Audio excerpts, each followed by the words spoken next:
ये सेशन भाई आप लोग के लिए मोस्ट इंपॉर्टेंट होने वाला है। लास्ट वाले सेशन में हम लोगों ने एक न्यू टॉपिक स्टार्ट किया था भाई, ये था आपका ओवर करंट प्रोटेक्शन। और ओवर करंट प्रोटेक्शन के अंदर जो हम लोग रिले यूज करते हैं भाई, इसका नाम था ओवर करंट रिले। और लास्ट वाले सेशन में ओवर करंट रिले में सबसे पहले हम लोगों ने टाइप्स को देखा था। इसमें भाई दो तरीके का टाइप्स है, एक हो गया आपका डायरेक्शनल ओवर करंट रिले और दूसरा होता है non directional over current relay. अब डायरेक्शनल का क्या मतलब होता है या फिर कहिए नॉन डायरेक्शनल क्या मतलब होता है, ये धीरे धीरे आपको समझ में आ जाएगा। बस आप लेक्चर को जो है सीक्वेंस वाइज वॉच कीजिए, साथ ही साथ नोट्स आपको बनाना है भाई। टाइप्स को समझने के बाद भाई हम लोगों ने ओवर करंट रिले के लिए डिफरेंट टाइम वर्सेस करंट का हम लोगों ने कैरेक्टरिस्टिक देखा था, यानी हम लोगों ने यहाँ पे ग्राफ को देखा था भाई, जिसमें सबसे पहला था definite time over current relay क्या होता है। इसके बाद हम लोगों ने इंस्टेंटेनियस ओवर करंट रिले क्या होता है इसका ग्राफ देखा था। फिर हम लोगों ने इनवर्स के लिए देखा था भाई, है ना, इनवर्स ओवर करंट रिले, फिर very inverse over current relay, फिर extremely inverse over current relay, और एक हम लोगों ने पढ़ा था जिसका शॉर्टकट में नाम था IDMT रिले, है ना, inverse definite minimum time over current relay. तो इतने तरीके के भाई हम लोगों ने कैरेक्टरिस्टिक को कवर कर लिया था। आज के सेशन भाई हम लोग सीखेंगे कि यहाँ पे जो भी हम लोगों ने कैरेक्टरिस्टिक देखा है ना, कैरेक्टरिस्टिक कहने का मतलब क्या है भाई कि definite time over current relay मतलब क्या है, ये अपने आप में एक रिले होगा जिसमें ऑपरेटिंग टाइम क्या होगा, फिक्स होगा भाई, कांस्टेंट होगा, आपके फॉल्ट करंट पे डिपेंडेंट नहीं होगा। ठीक है, जैसे ही आपके पिकअप करंट से अधिक करंट आएगा रिले कॉइल के अंदर, जिसको हम लोग ऑपरेटिंग कॉइल बोलते हैं भाई, आपका रिले एक तरीके से ट्रिप कर जाएगा और फिर सर्किट ब्रेकर को एक तरीके से इंफॉर्मेशन देगा और सर्किट ब्रेकर कॉन्टैक्ट ओपन हो जाएगा। क्लियर हुआ? तो ये अपने आप में क्या है, ये अपने आप में एक स्पेशल ओवर करंट रिले है। ये भी क्या है, ये भी अपने आप में एक स्पेशल ओवर करंट रिले है। उसी तरीके से वेरी इनवर्स हो गया, एक्सट्रीमली इनवर्स हो गया, या फिर कहिए IDMT हो गया, या फिर कहिए आपका इनवर्स ओवर करंट रिले हो गया, है ना। तो ये सारे के सारे क्या है, ओवर करंट रिले के टाइप्स हैं, या फिर कहिए इनका अलग अलग कैरेक्टरिस्टिक है भाई। ठीक है, अब इनको हम लोग कैसे यूज करते हैं प्रोटेक्शन के लिए, है ना, और कहाँ पे हम लोग यूज करेंगे, ये सब आज के सेशन में हम लोग सीखने वाले हैं। यानी आज के सेशन भाई हम लोग एप्लीकेशन के ऊपर बात करेंगे कि भाई इतने सारे हम लोगों ने जो यहाँ पे ग्राफ को समझा, फिर कैरेक्टरिस्टिक को समझा, इसका कहाँ कहाँ यूज है। क्लियर हुआ? और कहाँ पे इसका ज्यादा बेटर यूज कर सकते हैं, कहाँ पे इसका भाई कम यूज होगा, है ना, मतलब एडवांटेज और डिसएडवांटेज दोनों हम लोग समझेंगे। साथ ही साथ हम लोग भाई यहां पे आते हैं, ये जो कैरेक्टरिस्टिक हम लोगों ने देखा डिफरेंट, ये कैसे हम लोग बनाते हैं इसके बारे में मैंने आपको बताया था लास्ट वाले सेशन में। ये बस पैराग्राफ हम लोग भूल गए थे भाई, इसको भी हम लोग थोड़ा सा पढ़ते हैं। देखिए, मैंने आपको बताया था कि भाई यहां पे अगर हम लोग definite time over current relay की बात करें तो भाई यहां पे क्या है कि जैसे पिकअप करंट से अधिक करंट आएगा आपके रिले ऑपरेटिंग कॉइल के अंदर, तो भाई वो कोर तुरंत सैचुरेट हो जाना चाहिए। कोर जैसे सैचुरेट हो जाएगा तो सीधी सी बात है भाई, आपका फॉल्ट करंट का वैल्यू बहुत ज्यादा भी क्यों ना हो, ऑपरेटिंग टाइम क्या होगा, कांस्टेंट ही रहेगा, है ना। तो यहाँ पे हम लोग इस तरीके से कोर को डिजाइन करते हैं कि भाई जिस हिसाब का हम लोग का रिक्वायरमेंट है उस हिसाब से वो सैचुरेट हो। जैसे हम लोगों ने IDMT रिले, है ना, inverse definite minimum time over current relay, इसमें क्या देखा था भाई कि हम लोग का ये मान लेते पिकअप है ना, ये पिकअप करंट हो गया भाई, और ये कुछ इस तरीके कैरेक्टरिस्टिक था। तो हम लोग ने देखा था भाई कि जो small value of fault current है उसमें आपका ये इनवर्स कैरेक्टरिस्टिक शो करेगा, और वही अगर आपका फॉल्ट करंट का वैल्यू काफी ज्यादा लार्ज है तो उस केस में क्या कर रहा था, ये एक डेफिनेट ओवर करंट रिले की तरह बिहेव कर रहा था, यानी इसका जो ऑपरेटिंग टाइम था भाई वो फिक्स हो जा रहा था। लेकिन वही फॉल्ट करंट का वैल्यू अगर कम है ना, जिसको हम लोगों ने प्लग सेटिंग मल्टीप्लायर्स में कन्वर्ट करके बताया था भाई कि अगर आपका प्लग सेटिंग मल्टीप्लायर 10 से कम होगा तो वहां पे आपका ये इनवर्स कैरेक्टरिस्टिक शो करता है, और वही 10 से अधिक और 20 के मतलब 10 से लेके 20 के बीच में रहेगा तो भाई वहां पे ये definite minimum time over current relay, यानी ऑपरेटिंग टाइम क्या हो जाएगा, इसका कांस्टेंट हो जाएगा। तो इस लाइन को पढ़िए, लास्ट वाले पैराग्राफ को पढ़िए। If the core is designed to saturate at the pickup value of the current, यानी जैसे हम लोग का पिकअप वैल्यू से मतलब pickup value of pickup value से थोड़ा सा भी करंट अगर अधिक आ रहा है रिले कॉइल के अंदर, तो भाई आपका अगर रिले सैचुरेट हो जाता है ना, तो इसको हम लोग बोल रहे हैं definite time over current characteristic बनेगा।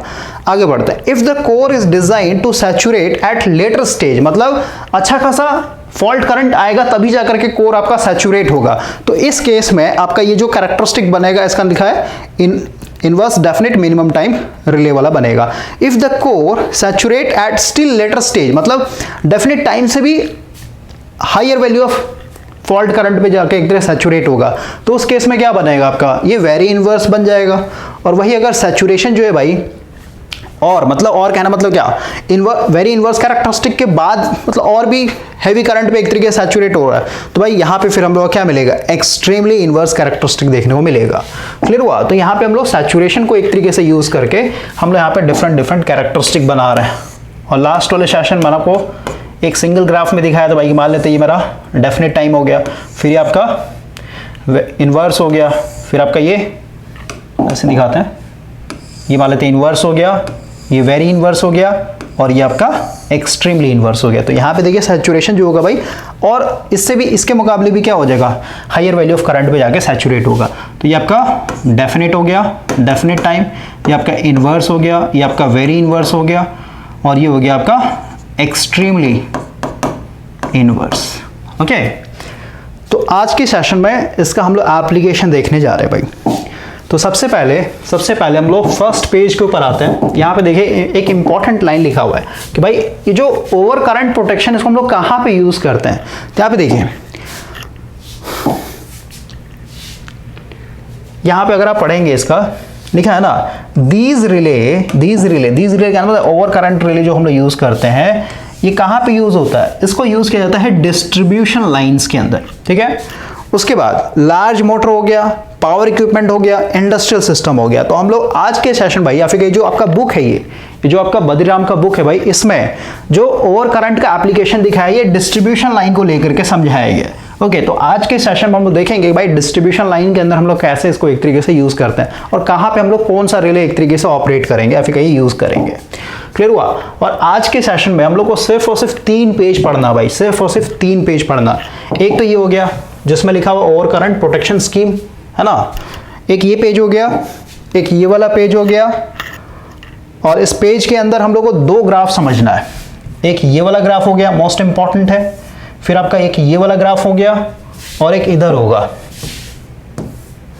ये वाला ग्राफ है भाई। ठीक है ना, तो ग्राफ सबसे ज्यादा इंपॉर्टेंट है, ग्राफ से भाई आपका बहुत कुछ कॉन्सेप्ट क्लियर हो जाएगा। फिर हम लोग ये वाला देखेंगे। ठीक है ना, तो इस 3 पेज में हम लोग को पढ़ना क्या है ये मैं आपको समझा दे रहा हूं। हम लोग भाई यहाँ पे पढ़ेंगे है ना ओवर करंट प्रोटेक्शन स्कीम, और इसमें हम लोग को पढ़ना है 3 मेथड। एक हो गया टाइम ग्रेडेड सिस्टम क्या होता है, करंट ग्रेडेड सिस्टम क्या होता है, और फिर इन दोनों का कॉम्बिनेशन, यानी combination of time and current grading. तो ये 3 पेज जो मैंने आपको दिखाया भाई, इन तीनों पेज में सिर्फ और सिर्फ यही 3 चीज हम लोग सीखने जा रहे हैं। अब क्योंकि भाई हम लोग इसको डिस्ट्रीब्यूशन सिस्टम में यूज करते हैं, तो सबसे पहले यहाँ पे एक ओरल समरी दे रहा हूँ भाई डिस्ट्रीब्यूशन सिस्टम होता क्या है। डिस्ट्रीब्यूशन कहने का मतलब क्या भाई, जैसे अगर हम लोग पावर सिस्टम की बात करें तो सबसे पहला हो गया आपका जनरेशन, फिर आपका हो गया भाई ट्रांसमिशन लाइन है ना, इसको ऐसे दिखा देता है, ये हो गया आपका ट्रांसमिशन लाइन, और फिर हो गया आपका भाई यहाँ पे फिर सबस्टेशन बना, स्टेप डाउन करके फिर हम यहाँ पे डिस्ट्रीब्यूशन यूज करेंगे है ना। तो डिस्ट्रीब्यूशन के लिए हम लोग ये वाला पोल दिखा देते हैं। ओके, 3 फेज 4 वायर वाला। तो यहाँ पे भी हम लोग काम कर रहे हैं। तो डिस्ट्रीब्यूशन सिस्टम में देखिए भाई, हम लोग को पता है कि जो भी हम लोग पावर आज की डेट में यूज करते हैं 2 तरीके यूज, एक तो हो गया आपका डीसी पावर, एक हो गया भाई एसी पावर। यानी जो भी हम लोग का डिस्ट्रीब्यूशन होगा या तो हम लोग डीसी में एक तरीके से कर सकते हैं, या तो फिर एसी में यूज करेंगे है ना। तो यहाँ पे पढ़िए डिस्ट्रीब्यूशन सिस्टम का मतलब क्या होता है, लिखा हुआ है that part of power system which distribute electrical power for local use. Local use का मतलब क्या, कंज्यूमर भाई, फिर चाहे आपका डोमेस्टिक कंज्यूमर हो गया, फिर कहिए इंडस्ट्रियल कंज्यूमर हो गया, इसी को हम लोग डिस्ट्रीब्यूशन सिस्टम बोलते हैं। आगे बढ़ते हैं। अब देखिए लिखा है ना, in general the distribution system is the electrical system between the substation fed by the, देखिए होता क्या है, हम लोग को पता है भाई, अगर आप रोड के किनारे जाएंगे तो आपको भाई इस तरीके का है ना एच स्ट्रक्चर में है ना, एच शेप का भाई आपको पोल मिलेगा। यहाँ पे आपका ट्रांसफार्मर रखा हुआ रहता है, इधर से मान लेते आपका फेड किया जा रहा है, पावर को फेड किया जा रहा है, यानी ये क्या हो जाएगा आपका फीडर कहलाता है भाई। ओके, ये ट्रांसफार्मर में हम लोग पावर फेड कर रहे हैं, तो इधर से जो भी आ रहा है इसको मान लेते हैं 11 kV वाला आ रहा है लाइन, तो उसको हम लोग फीडर बोलते हैं भाई। और फिर ये क्या करेगा, ट्रांसफार्मर से 11 kV को स्टेप डाउन करके फिर हम लोग इधर क्या कर रहे हैं, एक तरीके से भेजते हैं, है ना। तो ये क्या हो गया आपका डिस्ट्रीब्यूशन हो गया भाई। ओके, यही चीज आपका यहाँ पे लिखा हुआ है कि भाई जो डिस्ट्रीब्यूशन सिस्टम होता है इसमें जो पावर फेड किया जाएगा, ये मतलब इधर से भाई इधर कोई ना कोई सबस्टेशन बना के हम लोगों ने वोल्टेज को डाउन किया होगा ना, जैसे 132 kV है, 66 kV है, तो उसको भाई हम लोगों ने स्टेप डाउन करके यहाँ पे दिखा देता हूँ भाई, मेरे पास ये एक सब स्टेशन है, तो यहाँ पे हम लोगों ने क्या किया है 66 kV को मान लेते हैं स्टेप डाउन करके किसमें 11 kV में कन्वर्ट कर दिया। यहाँ से हम लोग का वायर जो है एक तरीके से ट्रांसफार्मर में जा रहा है, तो ये जो पावर आ रहा है भाई कहाँ से आ रहा है, ट्रांसमिशन लाइन के थ्रू तो आ रहा है, ठीक है। तो ये हो गया इधर ट्रांसमिशन लाइन, और इधर फिर ये स्टेप डाउन करके हम लोग कहाँ भेज रहे हैं, एक तरीके से कंज्यूमर मीटर में भेज रहे हैं। ओके, तो इसमें भाई देखिए इट जनरली कंसिस्ट ऑफ, इसमें तीन पार्ट होता है, एक हो गया फीडर, एक हो गया डिस्ट्रीब्यूटर, और एक हो गया आपका सर्विस मेन्स। तो भाई फीडर क्या होता है मैंने आपको समझा दिया कि भाई जो आपका मेन पावर लेकर के आ रहा है ना, 11 kV वाला, फिर कहीं 33 kV वाला जो लाइन है इसको हम लोग फीडर बोलते हैं। ओके, अब ये ट्रांसफार्मर जो भाई 11 kV को स्टेप डाउन करके जो आगे आपका वायर भेज रहा है, 3 फेज 4 वायर मान लेते हैं यहाँ पे, है ना, एक न्यूट्रल वायर भी दिखा देता हूँ। ओके, R Y B और एक N, तो इसको हम लोग डिस्ट्रीब्यूशन बोल रहे हैं। और फिर हम लोग यहाँ पे क्या करते हैं भाई, ये मान लेते हैं घर है किसी का, ओके, ये आपका घर हो गया, तो भाई एक न्यूट्रल वायर जाएगा इस घर में और एक आपका फेज वायर जाएगा, क्लियर बात। तो इसको हम लोग सर्विस मेंस बोलते हैं भाई, क्लियर हुआ। तो ये हो गया आपका फीडर, ये हो गया आपका डिस्ट्रीब्यूशन, और ये हो गया आपका सर्विस मेंस। तो वही चीज आपका यहाँ पे डेफिनेशन में लिखा हुआ है। फीडर क्या होता है, feeder is a conductor which connects the substation, ठीक है, सब स्टेशन मतलब क्या, जो जनरेटिंग स्टेशन से पावर आ रहा है भाई, ठीक है, to the area where power to be distributed. तो वही चीज तो है, ये फीडर मतलब ये वायर है भाई जो आपका जनरेटिंग स्टेशन से जो पावर आ रहा है उसको, और इधर जो आपका डिस्ट्रीब्यूशन सिस्टम है उसको एक तरीके से कनेक्ट करने का काम करता है। क्लियर हो गया। यहाँ पे लिखा हुआ है generally no tappings are taken, यहाँ से कभी टैपिंग नहीं लेते हैं क्योंकि भाई काफी ज्यादा हाई वोल्टेज होता है। क्लियर हुआ। अगला हो गया डिस्ट्रीब्यूटर भाई, तो डिस्ट्रीब्यूटर क्या हो जाएगा, इसमें फिगर पहले देख लिए 12.1, तो इसमें समझ में नहीं आया, बेटर है इसी को समझिए भाई, ये हो गया आपका डिस्ट्रीब्यूटर, ठीक है ना। उसके बाद फिर सर्विस मेंस, तो सर्विस मेंस क्या होता है, service mains is generally a small cable which connect the distributor to the consumers, ठीक है, यानी यहां से हम लोग जो वायर लेकर के जा रहे हैं ना, एक फेज एक न्यूट्रल, यही हम लोग का सर्विस मेंस। क्लियर हो गया। तो डिस्ट्रीब्यूशन सिस्टम क्या होता है समझ में आ गया होगा।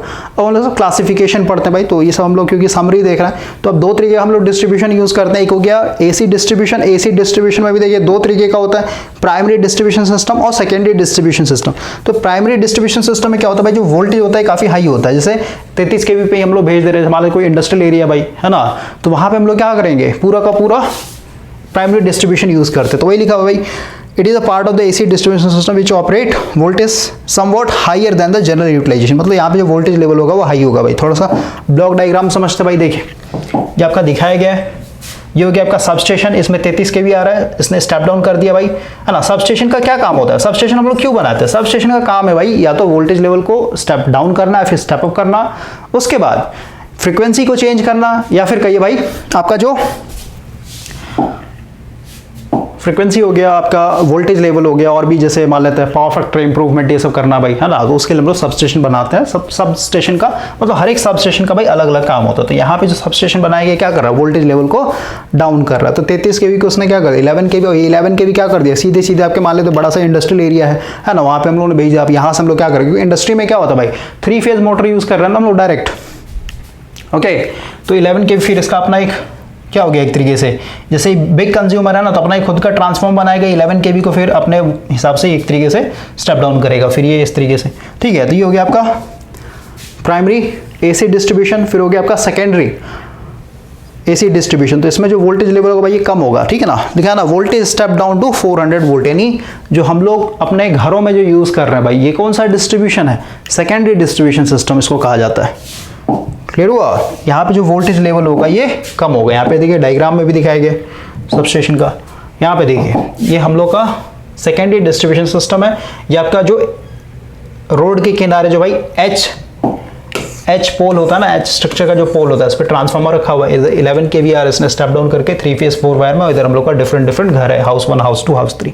ओके ना, तो ये हो गया। और यहाँ पे आप वोल्टेज देख सकते हैं भाई, लाइन टू लाइन 400 वोल्ट और लाइन टू फेज 230 वोल्ट। तो ये हो गया आप लोग का सेकेंडरी एसी डिस्ट्रीब्यूशन सिस्टम। अब दूसरा है भाई डीसी डिस्ट्रीब्यूशन। तो डीसी डिस्ट्रीब्यूशन में भाई दो तरीके के टाइप्स होते हैं।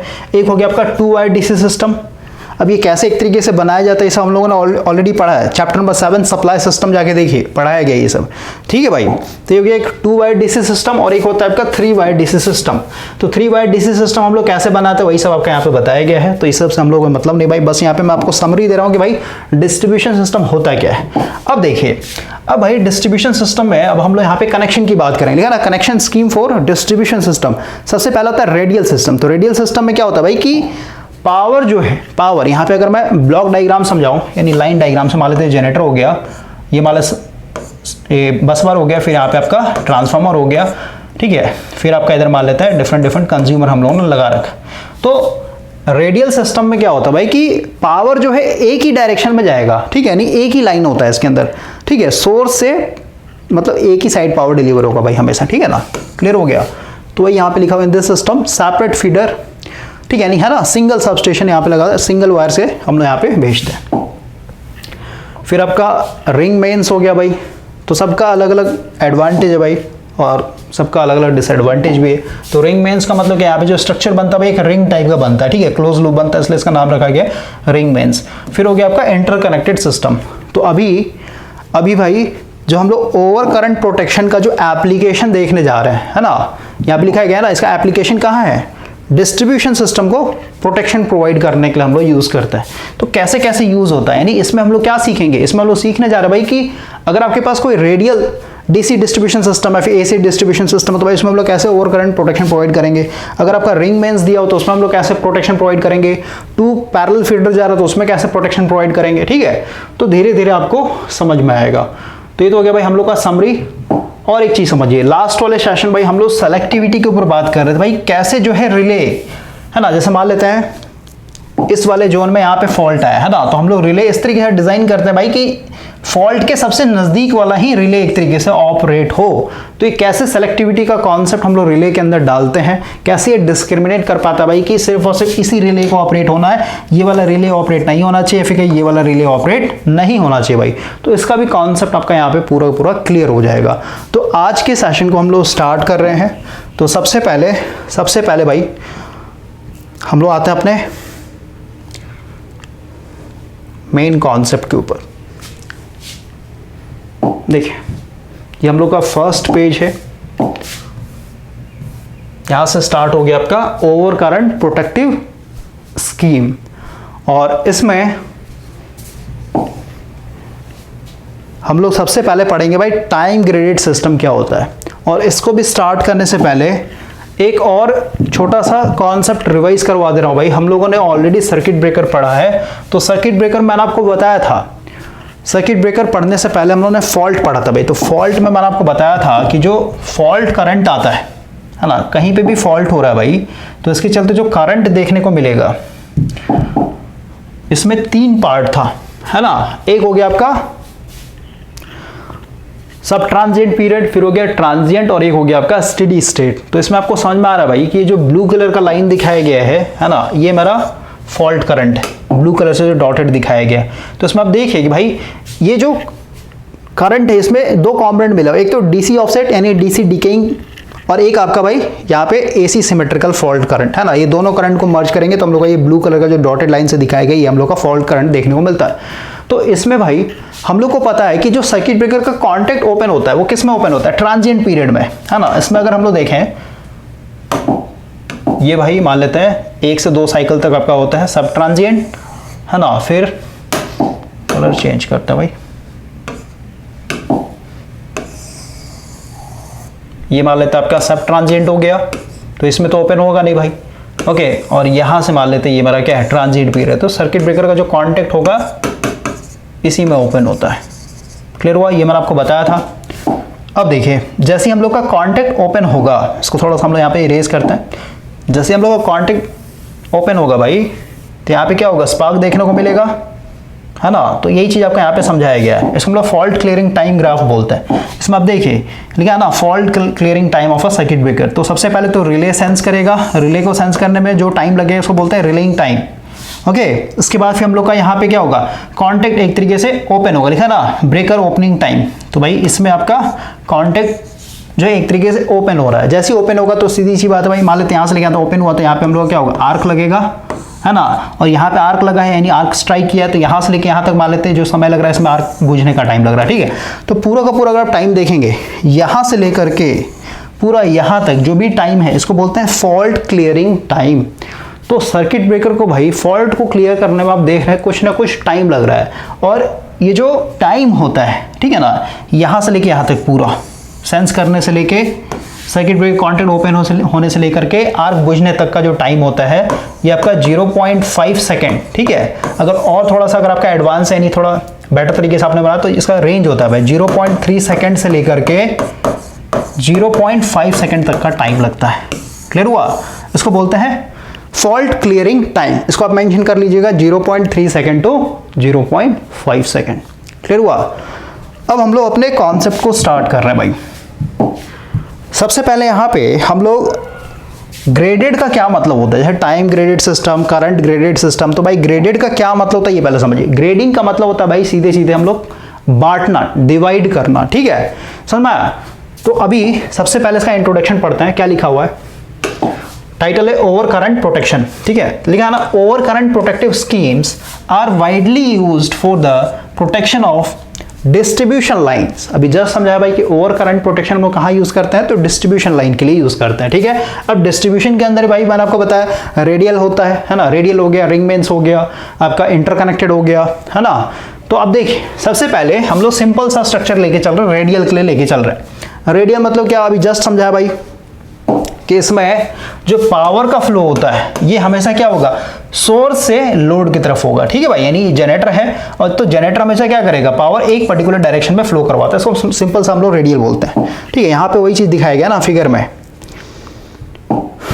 यहाँ पे भी देखिए ना भाई यही चीज तो है। ये आपका सब स्टेशन हो गया, सब स्टेशन मतलब क्या, वोल्टेज को क्या कर रहा होगा, स्टेप डाउन कर रहा होगा, इधर से फीडर आ रहा है, इधर से फीडर आ रहा है ना, और इधर से फीडर आ रहा है। तो यहां से हम लोग टैपिंग करके क्या कर रहे हैं, लोड लगा रहे हैं एक तरीके से। क्लियर हुआ। तो रेडियल मतलब सिंपल आपको सिंगल लाइन डायग्राम याद रखना है। आगे आता है, देखिए यहाँ पे क्या लिखा हुआ है, और इसमें भी ब्लॉक डायग्राम दिखाएगा भाई रेडियल सिस्टम का। देखिए ये कुछ इस तरीके का दिखाया गया, सिंगल स्ट्रेट लाइन। इधर मान लेते हैं मेरा जनरेटर है, ओके, फिर एक ये सेक्शन हो गया, फिर ये एक सेक्शन हो गया, फिर ये एक सेक्शन हो गया। सेक्शन मतलब क्या, हम लोगों ने भाई डिस्टेंस के हिसाब से मान लेते हैं 3-3 किलोमीटर का हम लोगों ने यहाँ पे डिस्टेंस लेके इस तरीके सेक्शन बांट रखा है, ठीक है। एक सेक्शन ये हो गया, एक सेक्शन ये हो गया, एक सेक्शन ये हो गया, इस तरीके से। तो पढ़ते हैं हम लोग,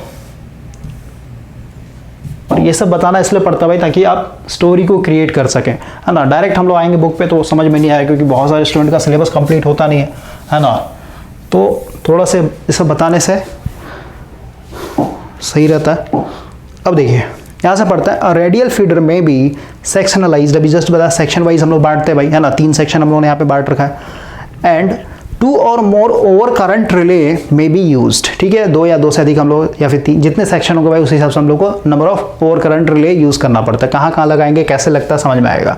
1 relay for protection of the each section, एक सेक्शन को प्रोटेक्ट करने के लिए एक रिले एक तरीके से रिस्पॉन्सिबल होता है, ठीक है। यानी जैसे 3 सेक्शन है ना, इस तरीके का भाई मान लेते हैं, ओके।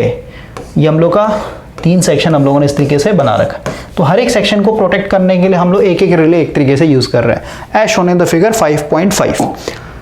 तो यहाँ पे आप देखें ये ना 5.5 फिगर 5.5, ये ए बी सेक्शन हो गया, ये बी सी सेक्शन हो गया, और आगे मान लेते हैं इधर डी लिख देते तो सी डी सेक्शन हो जाएगा, ठीक है। तो हर एक सेक्शन को प्रोटेक्ट करने के लिए हम लोगों ने एक यहाँ पे रिले लगा रखा है, एक यहाँ पे रिले लगा रखा है, एक यहाँ पे रिले लगा रखा है भाई। क्लियर हुआ। तो टोटल यहाँ पे 3 रिले एक तरीके से लगे हुए हैं। अब जरूर नहीं कि 3 ही सेक्शन होगा इसमें भाई, 3 से अधिक भी सेक्शन होगा। जितना ज़्यादा आपका लंबा जाएगा एक तरीके डिस्ट्रीब्यूशन लाइन, उतना ज़्यादा एक तरीके से आपका यहाँ पे नंबर ऑफ सेक्शंस बनेंगे, उतना ही ज़्यादा आपको यहाँ पे ओवर करंट रिले एक तरीके से लगाना पड़ेगा। आगे बढ़ते हैं। अब देखिए ये क्या कहता है, अब ये आइडियल केस के बारे में बता रहा है भाई। देखिए प्रैक्टिकल केसेस को पढ़ने से पहले हम लोग को आइडियल केस पढ़ना पड़ता है भाई, लेकिन आइडियल केसेस तो भाई रियल लाइफ में एग्जिस्ट नहीं करते हैं ना। जैसे आप ट्रांसफार्मर जब भी पढ़ते हैं तो भाई पहले आइडियल ट्रांसफार्मर पढ़ाया जाता है।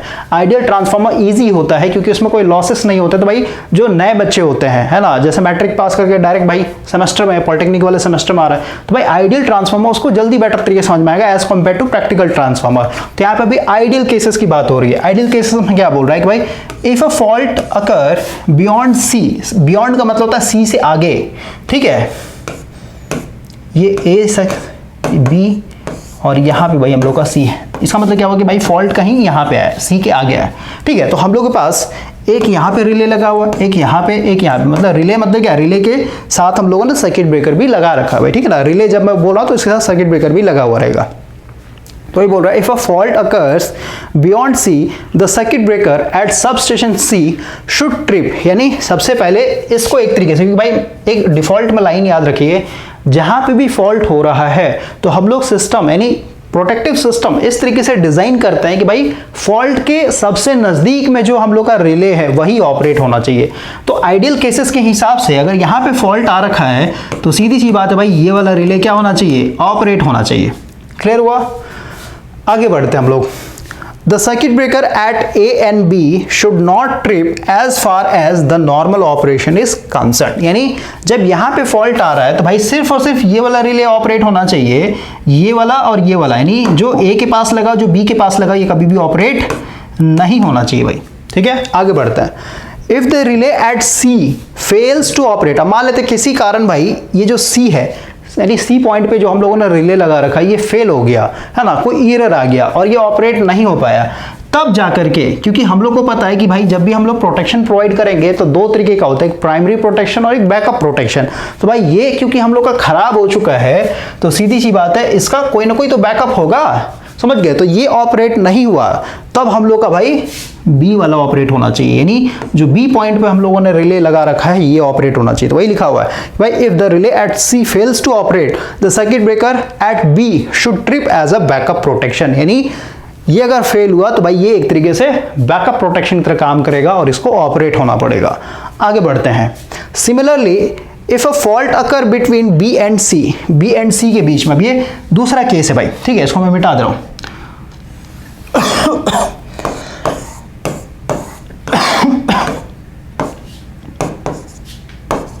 बी और सी के बीच में हो रहा है, मान लो यहाँ पे कहीं फॉल्ट आ गया है ना, यहाँ पे मेरा एक रिले लगा हुआ, एक यहाँ पे रिले लगा हुआ, एक यहाँ पे रिले लगा हुआ था। तो ये कि भाई अगर बी और सी के बीच में फॉल्ट आता है, अब क्योंकि जो सबसे नजदीक वाला होगा, क्योंकि भाई अब देखिए, अब बोलिएगा यहाँ पे अगर फॉल्ट आ रहा है तो इसके नजदीक में बी भी है और सी भी है ना, तो दोनों में से कौन सा ऑपरेट होगा? तो पहले आप समझिए कि भाई सी कभी भी ऑपरेट होगा ही नहीं। क्यों नहीं होगा? क्योंकि भाई ये मेरा इधर जनरेटर लगा हुआ है, तो जनरेटर को मैं यहाँ पे ग्राउंडेड दिखा देता हूँ और इधर मान लेते कहीं लोड लगा होगा, है ना, ये मान लेते मेरा लोड है भाई। तो क्योंकि फॉल्ट मेरा यहाँ पे आया है, इसका मतलब क्या हुआ कि यहीं से पूरा पूरा करंट क्या हो जाएगा, बाईपास हो जाएगा, इधर से मेरा फॉल्ट करंट चलेगा और ये ऐसे होते हुए ऐसे होकर ग्राउंड होकर के फिर से ये ऐसे चला जाए, यानी सी के पास भाई करंट आ ही नहीं रहा है, करंट पहुंच ही नहीं रहा है, समझ में आया? क्योंकि इधर से बाईपास हो गया ना, तो सी में जो रिले लगा रखा है हम लोगों ने उस रिले के अंदर करंट ही नहीं आ रहा भाई, तो ऑपरेट कैसे होगा? ठीक है, इसका मतलब ये कभी भी ऑपरेट नहीं होगा। तो कौन ऑपरेट होगा? अब इस फॉल्ट के सबसे नजदीक कौन सा सर्किट ब्रेकर लगा हुआ है? ये वाला, तो इसको ऑपरेट होना पड़ेगा। तो वही लिखा हुआ यहाँ पे, इफ अ फॉल्ट अगर between B and C the circuit breaker at B should trip, the circuit breaker at A should not trip, इसको कभी भी ऑपरेट नहीं होना है, ये होगा क्योंकि भाई इस फॉल्ट के सबसे नजदीक यही वाला है। But in the case of failure, मान लेते हैं जो बी पॉइंट पे हम लोगों ने रिले लगा रखा है ये फेल हो गया भाई, है ना, कोई एरर आ गया जिस कारण ये ऑपरेट नहीं हो पाया, तब जा करके भाई ये जो ए पॉइंट पे हम लोगों ने रिले लगा रखा है ये ऑपरेट होगा, क्योंकि ये क्या है, एज अ बैकअप की तरह लगाया गया यहाँ पे। तो ये but in the case of the failure of relay और the circuit breaker at B the circuit breaker at A should trip, thus it is seen that the relay must be selective with each other. Selective का मतलब क्या होता है कि भाई इनको पता है कि कब किसको एक तरीके से ऑपरेट होना है, या फिर कहिए जैसे हम लोगों ने यहाँ पे अपने प्रोटेक्शन स्कीम को भाई जोन में बांट रखा है ना, डिफरेंट जोन में बांट रखा है भाई, देख रहे हैं सबका अलग अलग जोन है। तो जिस जोन में फॉल्ट आएगा उसी जोन के सर्किट ब्रेकर को एक तरीके से ऑपरेट होना होता है। तो अगर आपका यहाँ पे अगर फॉल्ट आ रहा है भाई तो इस जोन में जो भी सर्किट ब्रेकर होगा वही एक तरीके से ऑपरेट होगा। अगर वो फेल हो जाता है किसी कारण, तब भाई इसके नज़दीक वाला जो रिले होगा, यानी 10 नंबर पे जो रिले लगा हुआ है, ये ऑपरेट होगा। तो ये आप देख रहे हैं भाई कि रिले को यहाँ पे पता है भाई कब किसको ऑपरेट होना है, समझ गए।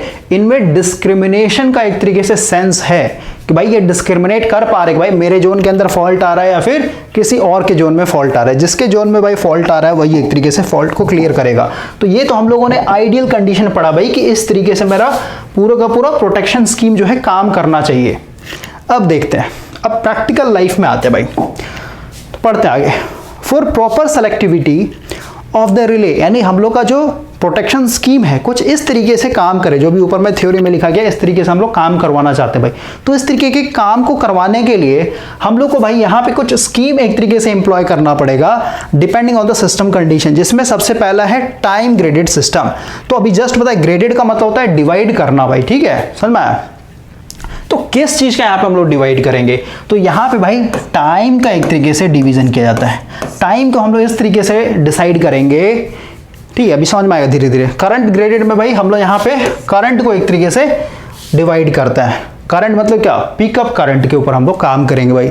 और थर्ड था combination of time and current grading, यानी इसमें दोनों का मिक्सचर लेके चला जाता है। टाइम का भी हम लोग यहाँ पे ग्रेडिंग करेंगे और करंट का भी हम लोग यहाँ पे ग्रेडिंग करते हैं। तो देखिए, सबसे पहले हम लोग टाइम ग्रेडेड सिस्टम क्या होता है इस पे आ रहे, पढ़िए यहाँ पे। In this scheme definite time over current relay are used, सबसे इंपॉर्टेंट है, इसको आप हाईलाइट कर दीजिएगा, नोट्स में डाल दीजिए भाई कि हम लोग कौन सा रिले यूज कर रहे हैं, definite time over current relay. और definite time over current relay का कैरेक्टरिस्टिक क्या था भाई, कि जैसी हम लोग का पिकअप करंट से अधिक करंट आएगा वैसी भाई ये क्या हो जाएगा, ऑपरेट हो जाएगा। यानी इसमें जो ऑपरेटिंग टाइम होता है भाई वो कांस्टेंट होता है, वो फॉल्ट करंट पे एक तरीके से डिपेंडेंट नहीं होता है। फॉल्ट करंट भाई कम हो या फिर अधिक हो, इसका जो ऑपरेटिंग टाइम होगा वो ऑलवेज कांस्टेंट रहेगा, ठीक है। आगे बढ़ता है, तो इसमें जो रिले यूज कर रहे हैं डेफिनेट टाइम रिले यूज होता है। When a definite time relay operates for a fault current, it start a timing unit which trip the circuit breaker after preset time. अभी जस्ट बता भाई कि इसमें एक फिक्स टाइम होता है, ऑपरेटिंग टाइम्स का जो होता है फिक्स होता है। जैसे पिकअप करंट से अधिक करंट आएगा भाई ये सीधे सीधे ऑपरेट हो जाएगा। आगे बढ़ते हैं, which is independent of the fault current, यानी इसका जो ऑपरेटिंग टाइम होता है भाई फॉल्ट करंट का जो मैग्नीट्यूड है कम है अधिक है उससे कोई मतलब नहीं होता है, इसका ऑपरेटिंग टाइम ऑलवेज कांस्टेंट रहेगा। आगे बढ़ते हैं, तो operating time of the relay is adjusted in increasing order from the far end of the feeder। अब देखिए ये इंपॉर्टेंट लाइन है, इसको आप समझिए।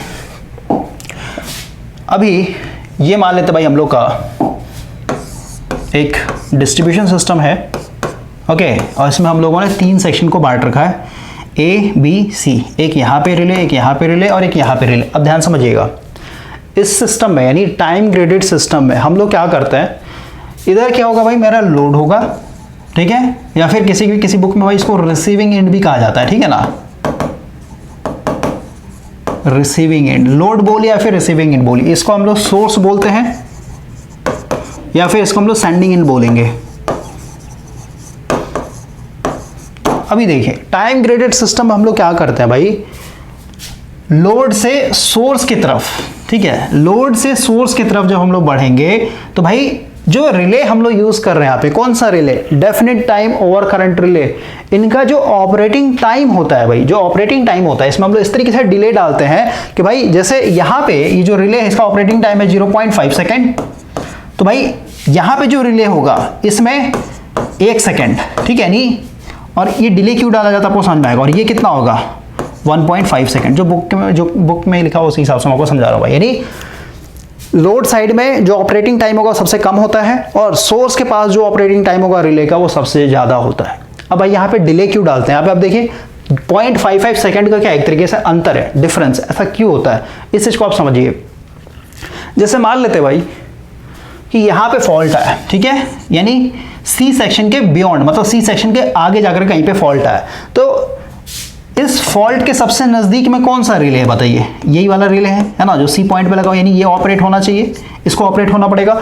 तो अभी जस्ट बताया भाई कि जैसे ही इसमें रिले सेंस करेगा कि भाई फॉल्ट आ चुका है, फिर जैसे पिकअप करंट से अधिक करंट आएगा रिले के कॉइल के अंदर, तो भाई ये रिले क्या करेगा, सिग्नल देगा, किसको सिग्नल देगा, सर्किट ब्रेकर को, और सर्किट ब्रेकर को जैसे ही सिग्नल मिलेगा तो भाई इसका क्या होगा, कॉन्टेक्ट ओपन होगा, है ना, फिर आर्क लगेगा, फिर आर्क को बुझाएगा सर्किट ब्रेकर, और आर्क को बुझने के बाद जो टाइम होगा, है ना, उसको बोलते हैं फॉल्ट क्लियरिंग टाइम। तो फॉल्ट को क्लियर करने में यहाँ पे कुछ ना कुछ समय लग रहा है, आपको देखने को मिल रहा है ना। और ये जस्ट अभी बताए भाई, इसमें जो टाइमिंग होता है फॉल्ट को क्लियर करने में जो भी टाइम लगे, यानी रिले को सेंस करने से लेकर सर्किट ब्रेकर के कॉन्टेक्ट ओपन होने से लेकर आर्क को बुझने तक जो भी टाइम लेता है, कितना है, 0.5 सेकेंड का, ठीक है। 0.3 ऐसे आप 0.5 लेके चले, ज़्यादा बेटर हो जाएगा, ठीक है भाई, यानी इतना समय लेगा ही लेगा। तो सीधी सी बात है भाई कि यहाँ पे इस वाले सेक्शन में जैसे ही हम लोग का फॉल्ट आया, सी सेक्शन के बियॉन्ड जैसे हम लोग का फॉल्ट आया, तो भाई इस रिले को ऑपरेट होने में कितना टाइम लगा, मिनिमम टाइम कितना लगेगा, 0.5 सेकेंड। क्लियर हुआ। तो अभी आप थोड़ा सा सोचिए ऐसे कि भाई इसको ऑपरेट होने में 0.5 सेकंड का समय लगेगा ही लगेगा, लेकिन अभी हम लोग दूसरा केस लेके चल रहे हैं। मान लेते हैं यहाँ पे फॉल्ट आया, और फॉल्ट आया, मान लेते हैं भाई पहले से ये जो सी पॉइंट पे जो रिले लगा हुआ था ये खराब था भाई, इसमें कुछ ना कुछ फॉल्ट आ चुका था, कुछ ना कुछ एरर आ चुका था। तो भाई ये पहले से ही खराब है, तो भाई ये तो काम करेगा नहीं। अब काम करेगा नहीं तो सीधी सी बात है भाई, अभी जस्ट बताया कि ये अगर काम नहीं कर रहा है तो इसके बाद जो सबसे नजदीक रिले होगा कौन सा होगा, ये वाला होगा, यानी इसको ऑपरेट होना चाहिए। लेकिन भाई ये जो रिले है, ये रिले सबसे पहले ये वेट करेगा। क्यों वेट करेगा, ये खराब है लेकिन इसको पता नहीं ना भाई, इस बी वाले पॉइंट पे जो रिले बैठा है इसको थोड़ा ना पता है भाई ये खराब हो चुका है, समझे। तो ये वेट करेगा, कितना वेट करेगा, 0.5 सेकंड वेट करेगा। क्यों, क्योंकि भाई इसको नहीं पता ना कि ये खराब हो चुका है। ये 0.5 सेकंड इसलिए वेट कर रहा है, ये बी पॉइंट पे जो रिले लगा है इसलिए वेट कर रहा है, क्योंकि ये जो सी है, इस सी पॉइंट पे जो रिले लगा है इसको फॉल्ट क्लियर करने में मिनिमम टाइम 0.5 सेकंड का लगता है। तो 0.5 सेकंड तक ये वेट करेगा, क्योंकि ये सोच रहा होगा भाई इसके अंदर रिले ने सेंस किया है, फिर सर्किट ब्रेकर कॉन्टेक्ट ओपन हो रहा है, फिर भाई आर्क लगा होगा, आर्क फिर बुझाएगा, तब जाके ये फॉल्ट को क्लियर करेगा। उतना देर तक तो ये वेट करेगा ना, समझ गए। तो 0.5 सेकंड तक ये वेट किया। अब इतना वेट करने के बाद भी अगर फॉल्ट नहीं क्लियर हुआ, तब जाकर के भाई आपका ये जो बी पॉइंट पे जो रिले लगा हुआ है क्या हो जाएगा, एक्शन में आ जाएगा। यानी अब ये एक तरीके से स्टार्ट होगा, यानी इसके रिले में सबसे पहले सेंस करेगा, फिर ये सर्किट ब्रेकर को सिग्नल देगा, सर्किट ब्रेकर कॉन्टेक्ट ओपन होगा, आर्क को बुझाएगा। तो सीधी सी बात है, ये पहले 0.5 सेकंड तो वेट किया ताकि ये ऑपरेट हो जाए, लेकिन ये ऑपरेट नहीं हुआ। तो भाई 0.5 सेकंड के बाद फिर ये क्या हो रहा है, एक तरीके से काम करना स्टार्ट कर रहा है। और इसको फिर काम करने के लिए, यानी इसको अब फॉल्ट को क्लियर करने के लिए फिर से क्या लेगा, ये 0.5 सेकंड का समय लेगा ना, क्योंकि इसमें भी भाई यही चीज है ना। कहाँ गया हम लोग का, वो मिट गया भाई पेज। इसमें भी भाई 0.5 सेकंड का लगेगा ना फॉल्ट को क्लियर करने में। तो टोटल अगर आप टाइम देखेंगे यहाँ पे कि भाई 0.5 सेकंड तो उसने वेट किया, प्लस इसको खुद को फॉल्ट को क्लियर करना भाई 0.5 सेकंड का समय और लग गया। तो टोटल कितना हो गया, 1 सेकंड। यानी ये किस तरीके से 1 सेकंड लिखा है इसका मतलब आपको समझ में आया होगा।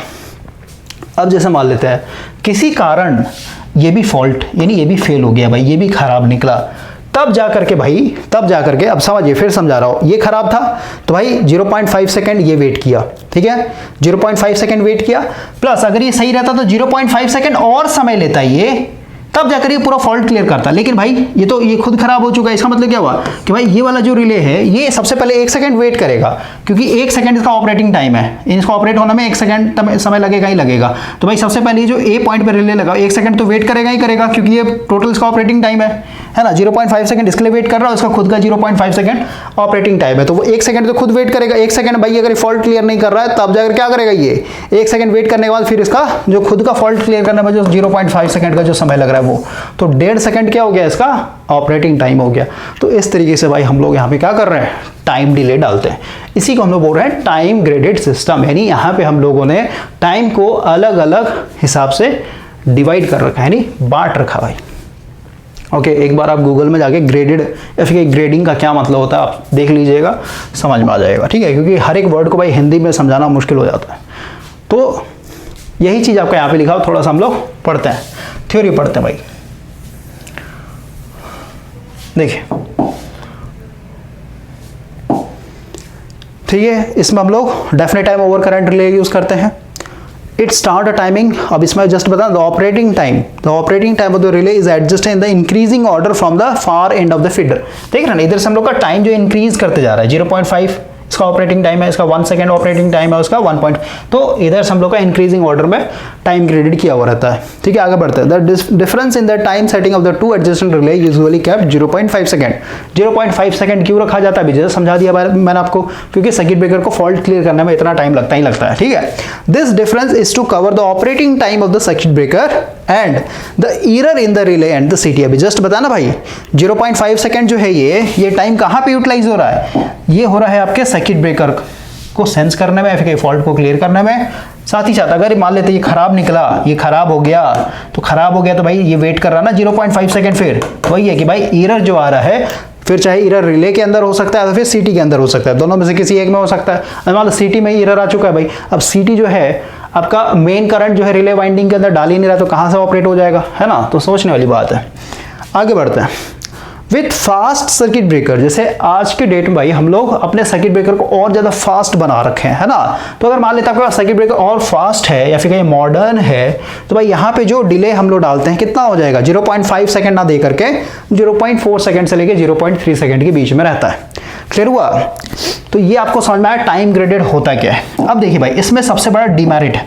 क्या डिमेरिट है समझिए, डिमेरिट मैं आपको समझा दे रहा हूँ, उसके बाद फिर हम लोग थ्योरी पढ़ते हैं। इसका सबसे बड़ा डिमेरिट है भाई, क्योंकि आप देख रहे हैं कि भाई सोर्स के पास, इधर हम लोग का सोर्स है ना, मैंने आपको बताया था फॉल्ट के अंदर, अब फॉल्ट आपने स्किप कर दिया भाई, तो अब समझ में नहीं आएगा आपको, है ना। मैंने आपको बताया था कि भाई फॉल्ट के पास जो सोर्स के पास जो फॉल्ट होता है भाई, जैसे मान लो जनरेटर के जस्ट आउटपुट हम लोग यहाँ पे फॉल्ट आ चुका है ना, तो यहाँ पे भाई क्योंकि अगर इसका इंपेडेंस डायग्राम देखेंगे तो इंपेडेंस क्या है, बहुत ही कम देखने को मिलेगा ना। ये मेरा जनरेटर हो गया और ये मेरा सिर्फ और सिर्फ सोर्स का इंपेडेंस देखने को मिलेगा, और यहीं पे हम लोग का फॉल्ट आ चुका है। क्लियर हुआ। तो भाई यहाँ पे हम लोग का इंपेडेंस मिनिमम हो जाता है। इंपेडेंस मिनिमम इसका मतलब इसका जो फॉल्ट करंट आएगा IF क्या हो जाएगा आपका EG अपॉन ZS, जो भी सोर्स का इंपेडेंस होगा वो। अब जनरेटर के अंदर इंपेडेंस कितना देखने को मिलेगा, ना के बराबर देखने को मिलेगा, तो भाई फॉल्ट करंट लार्ज होगा। वही अगर फॉल्ट भाई आपका मान लेते हैं कहीं आगे ट्रांसमिशन लाइन में हो रहा है, तो सीधी सी बात है, इस बार जो इंपेडेंस होगा क्या हो जाएगा आपका, इसमें ट्रांसमिशन लाइन और ये ट्रांसफार्मर का भी इंपेडेंस ऐड हो जाएगा ना, समझ गए। तो यहाँ पे हम लोग का इंपेडेंस बढ़ जाता है, तो इस बार जो होगा फॉल्ट करंट क्या हो जाएगा, EG upon ZS plus transmission line का इंपेडेंस प्लस ट्रांसफार्मर का, इसको ट्रांसफार्मर कर लेता है, उसको हम लोग ट्रांसमिशन लाइन कर लेता है। तो सीधी सी बात है भाई, इंपेडेंस मेरा बढ़ गया ना, समझ गए, इंपेडेंस बढ़ गया तो फॉल्ट करंट मेरा कम जाएगा। तो अब देख रहे हैं भाई कि सोर्स के पास जो फॉल्ट करंट होता है वो ज़्यादा होता है। ठीक है, अब यहाँ पे आइए, आप देख रहे हैं भाई कि ये जो A है, ये जो A पॉइंट है, यहाँ पे जो हम लोगों ने रिले लगा रखा है, ये सोर्स के बहुत नज़दीक होगा। अब सोर्स के पास बहुत नज़दीक मतलब क्या, अगर मान लो यहाँ पे कहीं फॉल्ट आता है, तो सीधी सी बात है भाई, क्योंकि सोर्स के नज़दीक फॉल्ट हुआ है, तो यहाँ पे मेरा फॉल्ट करंट क्या होगा, बहुत ज़्यादा लार्ज होगा, है ना। और फॉल्ट करंट बहुत ज़्यादा लार्ज है। आप देख रहे हैं भाई यहाँ पे फॉल्ट हुआ, तो भाई सीधी सी बात है, सारा का सारा करंट क्या हो जाएगा, यहीं से बाईपास हो जाएगा, यहीं से बाईपास होके सोर्स के पास इस तरीके घूमेगा, आगे जाएगा ही नहीं। इसका मतलब ये ऑपरेट होगा नहीं, ये भी ऑपरेट नहीं, क्योंकि भाई इधर करंट ही नहीं आ रहा ना। तो यहाँ पे फॉल्ट हुआ तो भाई ये वाला रिले मेरा ऑपरेट होगा, सही बात है। अब क्योंकि इस रिले का जो ऑपरेटिंग टाइम है कितना भाई, 1.5 सेकेंड, 1.5 सेकेंड का समय लेगा ये ऑपरेट होने में। अब भाई क्योंकि फॉल्ट करंट मेरा बहुत ज़्यादा लार्ज है और यहाँ पे भाई डिले काफ़ी ज़्यादा डाला गया है 1.5 सेकेंड का, तो इतने देर में भाई आपका जो सिस्टम होगा वो सीधे सीधे खराब हो जाएगा, बर्न आउट हो जाएगा भाई। समझिए, जनरेटर को एक तरीके से बर्न आउट कर देगा, फिर यहाँ पे जो भी आपका एप्लियंस लगा हुआ भाई उसको खराब कर देगा, क्योंकि यहाँ पे फॉल्ट को क्लियर करने का जो टाइम है वो अच्छा खासा डिले डाल के डाला गया, यानी 1.5 सेकंड के बाद आपका क्योंकि मिनिमम 1.5 सेकंड का समय लगेगा तब जाके फॉल्ट क्लियर होगा। तो ये इस सिस्टम का सबसे बड़ा डिसएडवांटेज है भाई। क्लियर हुआ। अब देखिए हम लोग इस वाले ग्राफ को देखते हैं भाई, ये ग्राफ कैसे डिज़ाइन किया जाता है, ये ग्राफ कैसे बनता है, इसको थोड़ा सा हम लोग न्यू पेज में बनाते हैं। ये मेरा सोर्स हो गया, ये सेक्शन A हो गया, B हो गया, C हो गया, यहाँ पे एक रिले, यहाँ पे किसी बुक में भाई ये कुछ इस तरीके का डायग्राम दिया रहेगा, इस तरीके से, मतलब CT जो है, CT का प्राइमरी वाइंडिंग दिखा करके फिर इसका सेकेंडरी वाइंडिंग और फिर रिले, है ना। तो इस तरीके से भी दिखाया जाता है। तो हर तरीके से मैं आपको समझा दे रहा हूँ कि भाई एक ये रिले मतलब यहाँ पे प्रोटेक्शन स्कीम लगा हुआ है। अब देखिए टाइमिंग कैसे दे रहा है हम लोग को पता है भाई। और यहाँ पे जैसे मैंने आपको टाइप्स बताया था ना, ओवर करंट रिले का 2 टाइप्स होता है, एक डायरेक्शनल और एक नॉन डायरेक्शनल। तो अगर और किसी किसी बुक में आपका ये डायग्राम ऐसा भी दिया रहेगा, इस तरीके का भी रहता है भाई, देखिए इस तरीके का, मतलब यहाँ पे हम लोगों ने एक प्रोटेक्टिव स्कीम लगा रखा भाई। ओके, इसको सर्किट ब्रेकर ऐसे लिख करके दिखाया जाता है। तो इस तरीके का भी दिया रहेगा, ये एक और सर्किट ब्रेकर हो गया और एक और सर्किट ब्रेकर ये हो गया, ठीक है। तो इसके ऊपर में ऐसा लगा रहेगा, इसको बोलते हैं नॉन डायरेक्शनल। मतलब क्या हुआ कि भाई करंट मेरा इधर से फ्लो हो, मतलब इस डायरेक्शन में फ्लो हो, या फिर इधर से इधर की तरफ फ्लो हो, कहीं से भी फ्लो हो, बस पिकअप करंट से अधिक करंट आएगा भाई, आपका ये रिले एक तरीके से मान लेगा भाई फॉल्ट आ चुका है और ये ऑपरेट हो जाएगा, ठीक है। तो ये हो गया नॉन डायरेक्शनल का सिंबल। और डायरेक्शनल का सिंबल क्या होता है आपका, ऊपर में इस तरीके का दिया है, एक पर्टिकुलर डायरेक्शन को मेंशन किया रहता है, ठीक है ना।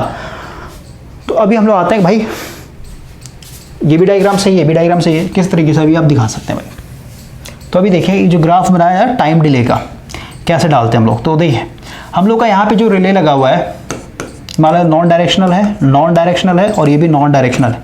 तो यहाँ पे जो डिले दिखाएंगे भाई हम लोग, यहाँ पे इसके ऊपर लिखते हैं 0.5 सेकेंड, ये आपका 1 सेकेंड और ये आपका 1.5 सेकेंड। अब इसी चीज़ को दिखाने के लिए हम लोग ऐसे दिखाते हैं इसको, ठीक है। इधर मेरा ऑपरेटिंग टाइम हो जाएगा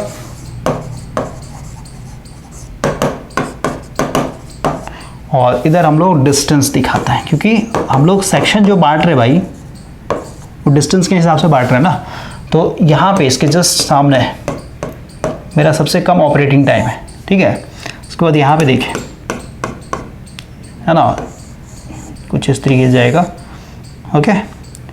फिर यहाँ से लेके यहाँ तक, इसका मतलब क्या हुआ कि भाई ये जो टाइम है मेरा 0.5 सेकेंड, मतलब ये टाइम देखे ना 0 सेकेंड है ना भाई, यहाँ पे ओरिजिन 0 सेकेंड, तो यहाँ से लेके यहाँ तक ये जो होगा 0.5 सेकेंड हुआ, ठीक है। फिर यहाँ से लेके यहाँ तक कितना हो जाएगा, ये 1 सेकेंड हो जाएगा और फिर यहाँ से लेके यहाँ तक कितना हो जाएगा, 1.5 सेकेंड हो जाएगा। क्लियर हुआ। तो भाई ये मिनिमम, यानी यहाँ पे इसके आगे कहीं भी फॉल्ट होता है, ठीक है, इसके आगे कहीं पे फॉल्ट होता है तो इसको, यानी इस रिले को ऑपरेट होने में जो टाइम लगेगा वो कितना है, 0.5 सेकेंड। इसको 1 सेकेंड और इसको भाई 1.5 सेकेंड, ठीक है। तो ये ग्राफ आपका एक तरीके से दिखाया जाता है। तो बेसिक सेट डिजाइनिंग है भाई, आपको समझ में आ रहा होगा, है ना, 0.5 इस तरीके से। आगे बढ़ते हम लोग। अब इसका डिसएडवांटेज तो मैंने आपको बता दिया भाई। सबसे बड़ा डिसएडवांटेज क्या है कि भाई सोर्स के पास जो फॉल्ट आ रहा है उसको क्लियर करने में सबसे ज़्यादा टाइम लेता है। तो भाई ये हम लोग के लिए डेंजर है, ये ऐसा हम लोग नहीं चाहते, क्योंकि यहाँ पे जो फॉल्ट करंट का जो मैग्नीट्यूड हो काफ़ी ज़्यादा हाई होता है। अब पढ़ते हैं यहाँ पे, देखिए क्या लिखा हुआ है।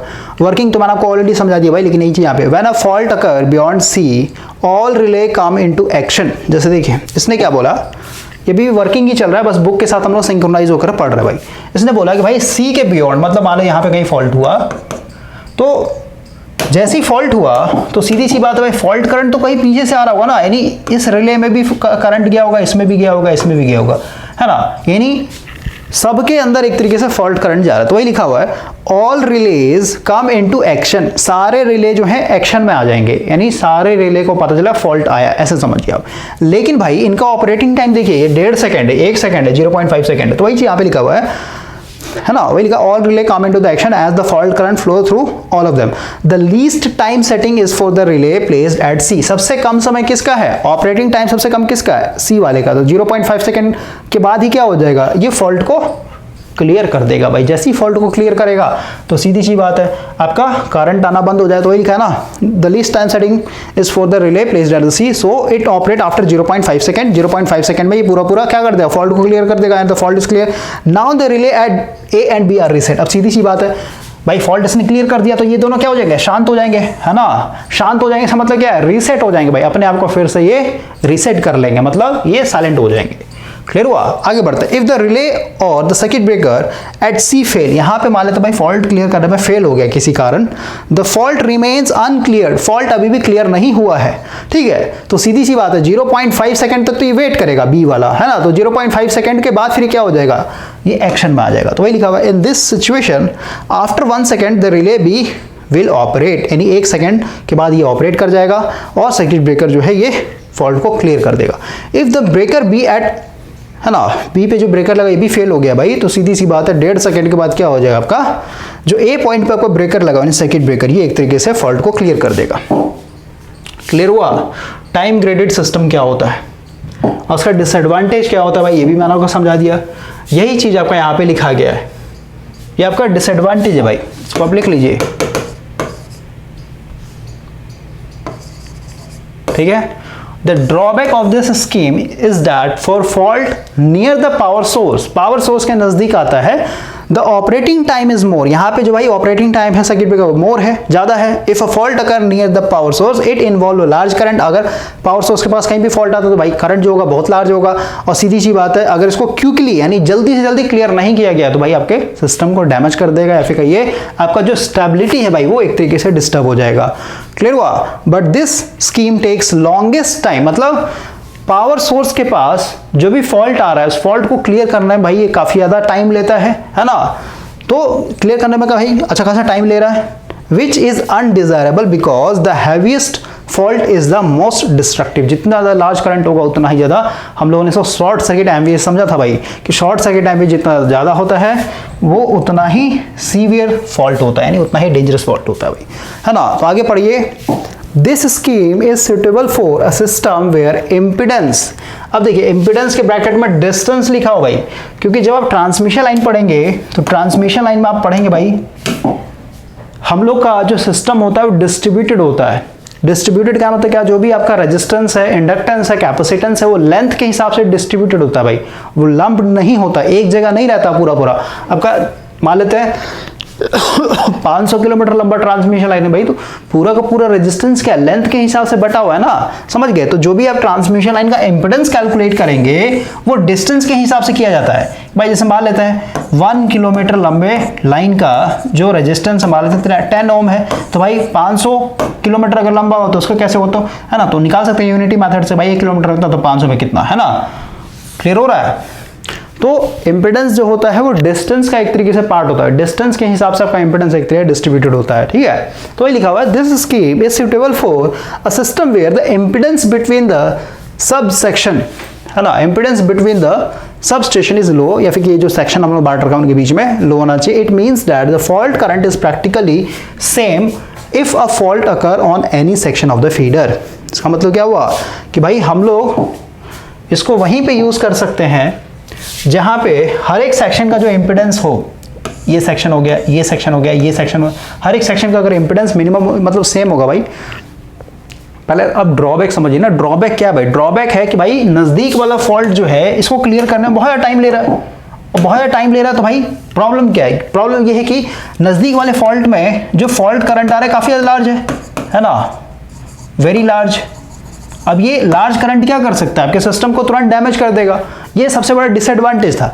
तो वही यहाँ पे बोला गया कि भाई हम लोग इसको वहीं पे यूज कर सकते हैं जहां पे सोर्स के पास भी अगर फॉल्ट आ रहा है तो वो फॉल्ट करंट भाई ज्यादा नहीं होना चाहिए। अगर फॉल्ट करंट ज्यादा नहीं है तो सीधी सी बात है, अगर ये 1.5 सेकंड का भी टाइम ले रहा है फॉल्ट को क्लियर करने के लिए तो भाई ये ज्यादा डैमेज नहीं पहुंचाएगा हम लोग के सिस्टम को। तो भाई इस चीज को लैंग्वेज में लिख दिया भाई हर एक सेक्शन का अगर इंपेडेंस जो है बराबर होगा तो भाई वहां पे हम लोग इसको ऑपरेट कर सकते हैं कि हर एक सेक्शन का इंपेडेंस अगर बराबर है तो सब में जो फॉल्ट करंट होगा वो सेम आएगा भाई, ठीक है। तो ऐसे आप समझ सकते हैं, बाकी धीरे धीरे आपको क्लियर हो जाएगा, क्योंकि अभी इसमें एक और है भाई, ठीक है ना, अभी पढ़ेंगे हम लोग, अभी तो बस इसका कैरेक्टरिस्टिक देख रहे हैं, आगे बढ़ते हैं हम लोग। तो टाइम ग्रेडेड क्या होता है भाई, ये समझ में आ गया होगा, इसको पढ़िए। अब ये जो है फिर अलग तरीके, इसको छोड़ देते हैं भाई, यहां से पढ़ते हैं, आते हैं हम लोग करंट ग्रेडेड सिस्टम पे, ठीक है। सबको फिर एक साथ समरी दिया जाएगा तो पूरा क्लियर हो जाएगा भाई, पेशेंस बस आप रखिए। करंट ग्रेडेड सिस्टम क्या होता है भाई, इसमें जो है हम लोग जो पिकअप करंट है मेरा, ओके, इसको एक तरीके से हम लोग डिवाइड करते हैं। पिकअप करंट पे हम लोग यहाँ पे पूरा काम करें, जैसे हम लोग टाइम ग्रेडेड में टाइम के ऊपर काम कर रहे थे भाई, और टाइम को हम लोगों ने कैसे किया था कि भाई इधर मेरा लोड है और इधर मेरा सोर्स है, तो लोड से सोर्स की तरफ हम लोग जा रहे थे, तो मेरा टाइम क्या था, इंक्रीजिंग ऑर्डर में था, यानी इधर सबसे कम टाइम होगा, फिर धीरे धीरे टाइम बढ़ेगा। अब यहाँ पे जो हम लोग करंट के ऊपर काम कर रहे हैं, कौन सा current, pickup current. Pickup current क्या होता है बताया था भाई, वो मिनिमम करंट जिस पे भाई आपका रिले क्या हो जाए, एक तरीके से ऑपरेट कर जाए, है ना। तो भाई यहाँ पे हम लोग पिकअप करंट पे काम करेंगे, और यहाँ पे जो पिकअप करंट होता है वो किस तरीके से, समझिए इधर हम लोग का लोड है और इधर हम लोग का सोर्स। तो यहाँ पे भाई हम लोग जो पिकअप करंट इस तरीके से डिवाइड करते हैं कि भाई सोर्स के नज़दीक में जो पिकअप करंट होगा वो सबसे सीधी सी बात है भाई। देखिए पहले पढ़ते हैं इसको, पढ़ते हैं। देखिए क्या लिखा, in a current graded scheme the relay are set to pick up, है ना, यानी यहाँ पे हम लोग पिकअप करंट को एक तरीके से सेट करते हैं at progressively higher value of current toward the source, यानी लोड से सोर्स की तरफ जाएंगे तो भाई मेरा पिकअप करंट बढ़ते चला जाएगा। कहने मतलब क्या है, भाई मान लेते हैं न्यू पेज पे आता है, इसको सेक्शन वाइज दिखाते हैं। ये सी पॉइंट है, ये बी पॉइंट है, और ये भाई मेरा ए पॉइंट है, ठीक है। इधर मान लेते कहीं पे मेरा सोर्स लगा हुआ है, ओके। तो भाई ये एक सेक्शन हो गया, ये एक सेक्शन हो गया, ये भी एक अपने आप में सेक्शन होगा। तो यहाँ पे मान लेते हैं कि भाई सी के बियॉन्ड यहाँ पे मान लेते कोई रिले लगा रखा है, तो भाई यहाँ पे जो पिकअप करंट होगा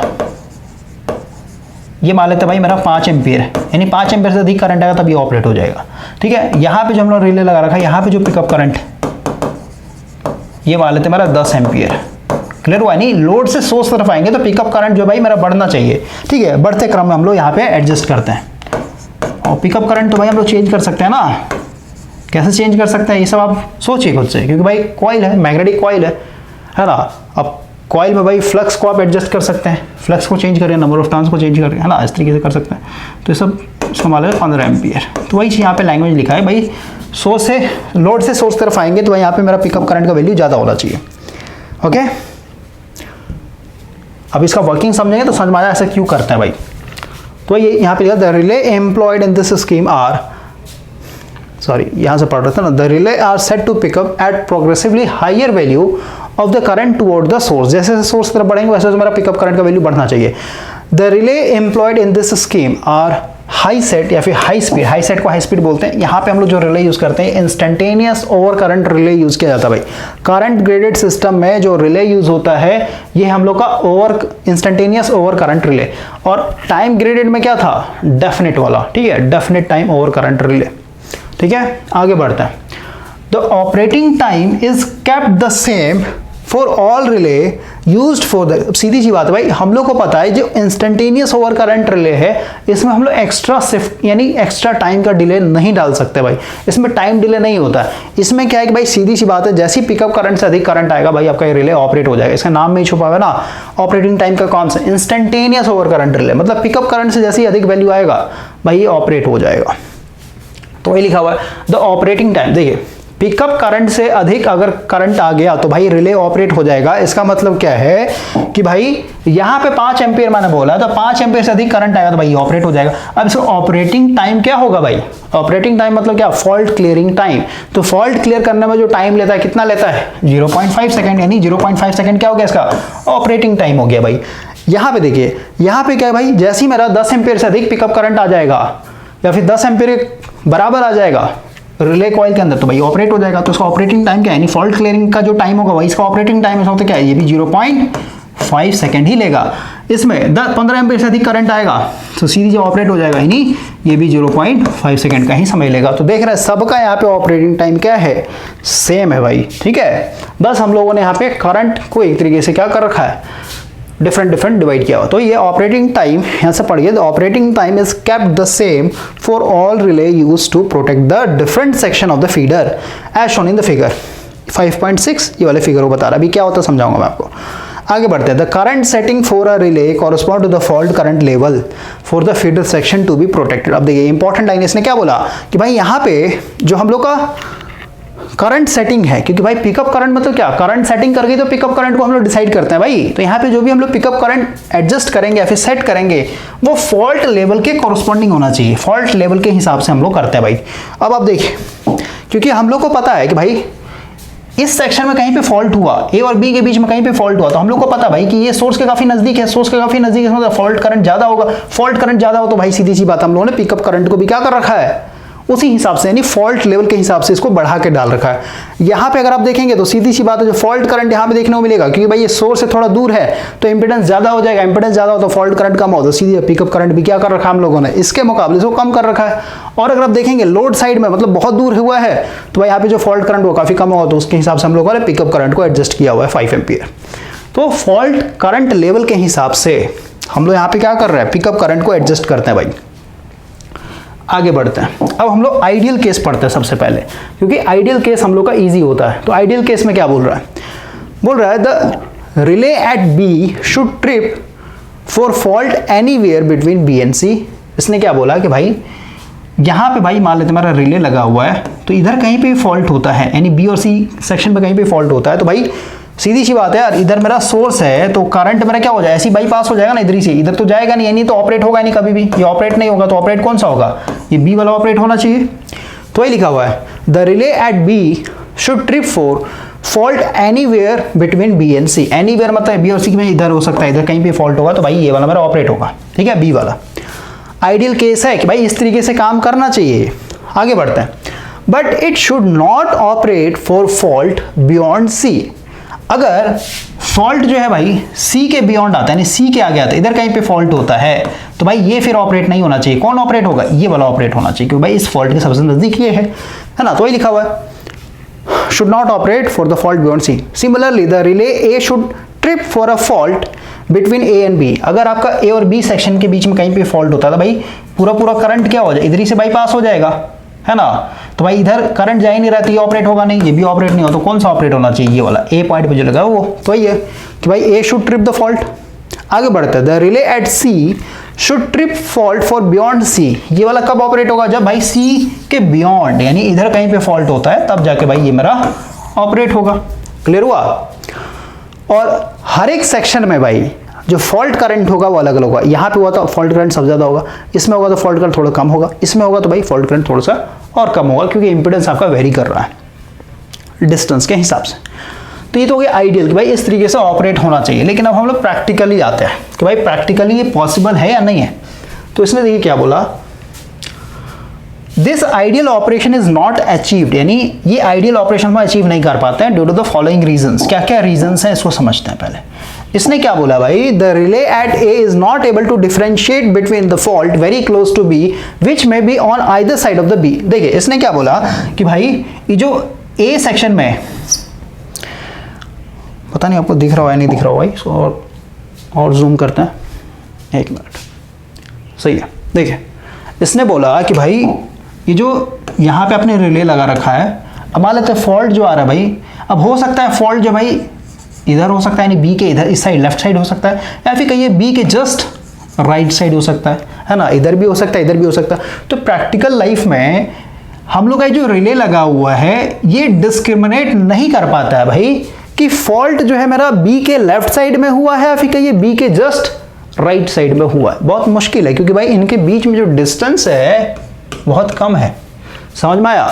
तो लिखा है ना, the relay at A is not able to differentiate between the fault, क्योंकि भाई देखिए अगर फॉल्ट मेरा यहाँ पे होता तो सीधी सी बात है, इधर तो करंट जाएगा नहीं तो ये ऑपरेट होगा नहीं, ये भी ऑपरेट नहीं हुआ तो ऑपरेट किसको होना पड़ेगा, ए को ऑपरेट होना पड़ेगा। सही बात है। लेकिन अगर फॉल्ट जस्ट यहाँ पे हुआ, बी के जस्ट आगे हुआ भाई, है ना, तभी ये जो ए पॉइंट में जो रिले लगा हुआ है ये भाई सोचेगा कि मेरा रेंज में ही, यानी मेरे जोन में ही फॉल्ट हुआ है, समझ गए, तब भी ऑपरेट हो जाएगा। लेकिन ऑपरेट कौन सा होना चाहिए था, ऑपरेट ये वाला होना चाहिए था भाई, क्योंकि इस फॉल्ट के सबसे नजदीक यही वाला रिले है ना। तो ये दिक्कत आ रहा है, तो ये चीज यहाँ पे लैंग्वेज में लिखा गया है। आगे बढ़ते हैं, if a fault in the section B C is very close to the station B, the relay at A understand that it is in a section AB. This happened due to the fact that there is a very little difference in the fault current. Fault current के हिसाब से देख सकते हैं, फिर distance के हिसाब से देख सकते हैं, ठीक है। If fault occur at the end of the section A B और in the beginning of the section B C, ठीक है भाई, बिगनिंग ऑफ सेक्शन मतलब ये, ठीक है ना, यहाँ पे तो अभी जस्ट ना समझ आती है भाई, यहाँ पे फॉल्ट आ रहा है, यहाँ पे फॉल्ट आ रहा है, तो ये डिस्क्रिमिनेट नहीं कर पा रहा है।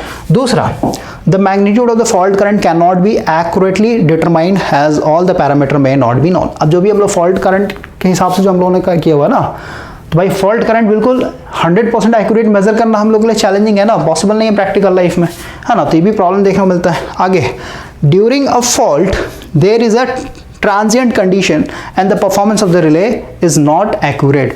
अब देखिए भाई, हम लोग को पता है जैसे फॉल्ट आता था, फॉल्ट आते क्या होता है, दो तरह करंट बहता है। एक हो गया आपका डीसी डिकेइंग है, फिर डीसी ऑफसेट बोल रहे थे हम लोग, है ना। और एक होता है भाई आपका सिमेट्रिकल। दोनों को मर्ज करने के बाद हम लोग का फॉल्ट करंट आता है ना। जस्ट समझाना भाई। तो डीसी ट्रांजिएंट के हिसाब से क्या हो रहा है, डीसी ट्रांजिएंट ही क्या करता है, यहाँ पे ये डीसी ट्रांजिएंट जो आ रहा है भाई, यही डीसी ट्रांजिएंट क्या कर रहा है, ये सिमेट्रिकल फॉल्ट करंट के साथ मिलकर के पूरा करंट को शार्प कर दे रहा है ना, बढ़ा दे रहा है बहुत ज़्यादा। तो इसके कारण भाई हम लोग का एरर देखने को मिलता है। तो ये सब हम लोग का भाई यहाँ पे प्रॉब्लम देखने को मिल रहा है। अब देखिए, ये प्रॉब्लम कब देखने को मिल रहा है, जब हम लोग यहाँ पे कौन सा रिले यूज कर रहे हैं, instantaneous over current relay use कर रहे हैं। ठीक है, instantaneous over current relay use कर रहा है। तो भाई ये प्रॉब्लम देखने को मिल रहा है। थोड़ा सा फिर से समझाता हूँ, क्योंकि भाई ये तो क्लियर हो गया ना, सबका जो ऑपरेटिंग टाइम है फिक्स है भाई। इसका भी 0.5 सेकेंड, इसका भी 0.5 सेकेंड, और इसका भी भाई 0.5 सेकेंड। अब देखिए, हम लोग को पता है कि भाई AB सेक्शन में कहीं भी फॉल्ट आता तो भाई ये वाला ऑपरेट होगा, और ऑपरेट होना 0.5 सेकेंड समय लेगा। लेकिन आप समझिए भाई, यहाँ पे अगर फॉल्ट आ जाता है जस्ट बी के आगे, है ना, यानी फॉल्ट आया है मेरा BC सेक्शन में, फॉल्ट जो है मेरा BC सेक्शन में आया है, तो भाई क्योंकि ये जो AB सेक्शन में यहाँ पे जो रिले लगा हुआ है ना, ये डिस्क्रिमिनेट कर ही नहीं पा रहा भाई कि ये फॉल्ट जो है AB सेक्शन में आया है फिर BC सेक्शन में आया है, क्योंकि भाई AB सेक्शन के जस्ट आगे हो चुका है ना। तो यहाँ पे भाई डिस्टेंस बहुत कम है, तो इंपेडेंस बहुत कम होगा, इंपेडेंस बहुत कम होगा तो सीधी सी बात है अप्रोक्सीमेटली यहाँ पे जो फॉल्ट करंट होगा सेम ही होगा जो इसके पिकअप करंट के हिसाब से होगा भाई, समझ गए। तो भाई यहाँ पे जैसी फॉल्ट आएगा, B सेक्शन के जस्ट आगे अगर फॉल्ट होता है यहाँ पे, तो भाई इस सेक्शन में क्या हो जाएगा, ये वाला भी रिले ऑपरेट कर जाएगा और ये वाला भी रिले ऑपरेट कर जाएगा, क्योंकि इनका जो ऑपरेटिंग टाइम है भाई वो सेम है। ये भी 0.5 सेकेंड में ऑपरेट कर जाएगा और ये भी 0.5 सेकेंड में ऑपरेट कर जाएगा। तो भाई यहाँ पे जो जोन हम लोगों ने डिवाइड किया गया था, है ना, जो जोन हम लोगों ने बांट रखा था भाई कि AB सेक्शन के लिए ये वाला रिले और BC सेक्शन के लिए ये वाला, तो हो नहीं पा रहा ना यहाँ पे। क्लियर हो रहा है, ये सबसे बड़ा डिसएडवांटेज है। कब, जब हम लोग instantaneous over current relay use कर रहे हैं उस केस में। तो भाई इससे बचने के लिए अब हम लोग क्या करेंगे, हम लोग यहाँ पे इंस्टेंटेनियस ओवर करंट रिले ना यूज करके हम लोग यूज करते हैं इनवर्स कैरेक्टरिस्टिक वाला रिले। यानी इनवर्स में कितने तरीके का था, 3 तरीके का, 4 तरीके का। सबसे पहला है आपका नॉर्मल यानी प्लेन इनवर्स, ये हो गया पिकअप, प्लेन इनवर्स, फिर आपका वेरी इनवर्स और फिर एक्सट्रीमली इनवर्स और एक IDMT, है ना। तो IDMT इसके बीच में था, ठीक है, प्लेन इनवर्स और वेरी इनवर्स के बीच में। तो ये हो गया आपका प्लेन इनवर्स, ये हो गया IDMT, ये हो गया भाई आपका वेरी इनवर्स और ये हो गया आपका एक्सट्रीमली इनवर्स। तो हम लोग क्या कर रहे हैं, हम लोग भाई इस वाले पे शिफ्ट हो रहे हैं। अब देखिए समझिए, इनवर्स ओवर करंट रिले का भाई सिंपल सा कैरेक्टरिस्टिक समझिए, बहुत इंपॉर्टेंट कैरेक्टरिस्टिक है ये। देखिए इसमें क्या होता है,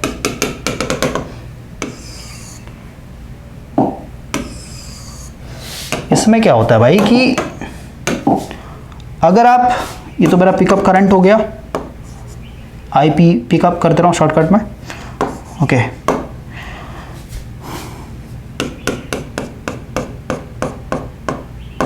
इसमें क्या होता है भाई कि small value of fault current, small value of fault current मतलब पिकअप करंट से अधिक होगा उसी को तो फॉल्ट करंट बोलते हैं।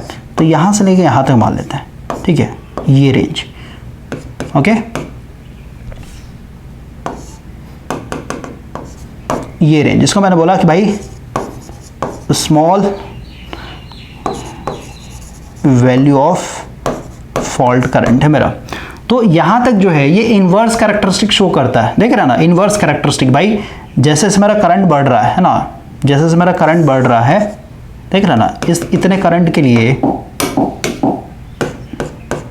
है ना, यानी इतना फॉल्ट करंट होगा तो भाई ऑपरेटिंग टाइम कितना होगा मेरा, ऑपरेटिंग टाइम मेरा ये, अब मान लो फॉल्ट करंट मेरा ये है ना, इतना है, तो इतने फॉल्ट करंट के लिए भाई जो ऑपरेटिंग टाइम है मेरा ये है समझ में आ रहा है? कल ही मैंने आपको समझाया था। और वही अगर आपका वेरी लार्ज फॉल्ट करंट पे आप देखेंगे तो भाई क्या होता है, सैचुरेट हो जाता है, यानी जो ऑपरेटिंग टाइम होगा वो फिक्स हो जाएगा। फिर कहिए large value of fault current पे आप देखिए ना, यहाँ से लेके आते थे लार्ज वैल्यू, ठीक है, यहाँ से लेके आते, तो लार्ज वैल्यू पे आप देख रहे हैं ना, ये ज़्यादा वो हो गया ना, मतलब ज़्यादा इन्वर्स है भाई, ठीक है, मतलब अच्छा खासा करंट पे, इतने करंट पे क्या हो रहा है, फॉल्ट को क्लियर करने में और कम टाइम लेगा, ठीक है। और अगर हायर वैल्यू है तो भाई कोर सैचुरेट होगा, कोर सैचुरेट हो तो टाइम फिक्स हो जाएगा भाई, ठीक है। तो यहाँ पे हम लोग को एडवांटेज क्या देखने को मिलता है कि भाई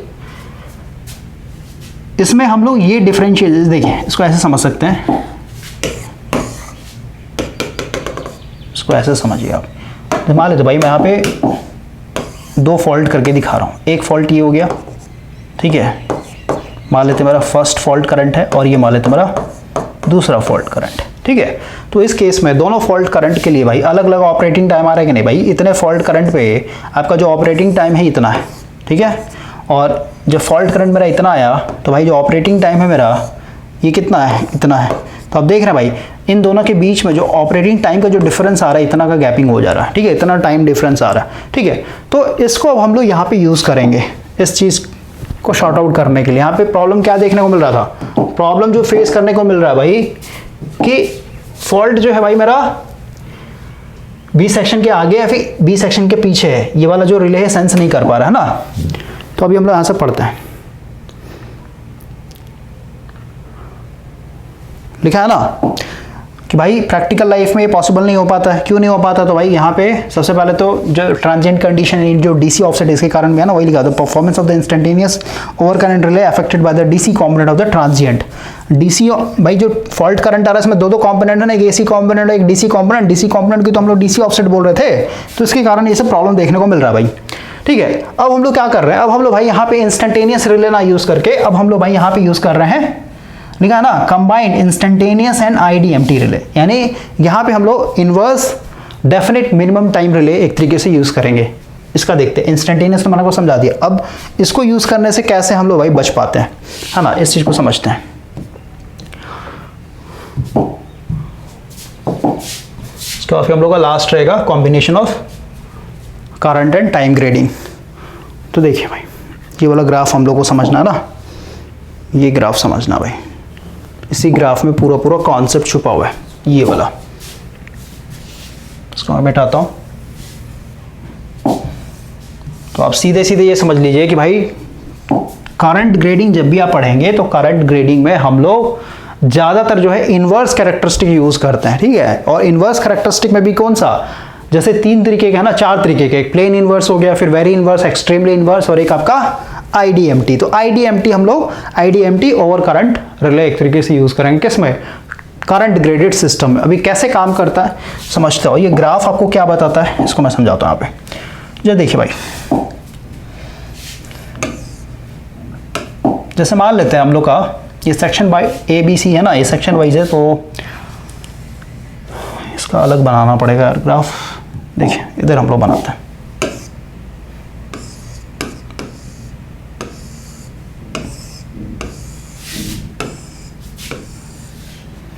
ये मान लेते हम लोग का A है, ये हम लोग का B है और ये हम लोग का C, ठीक है।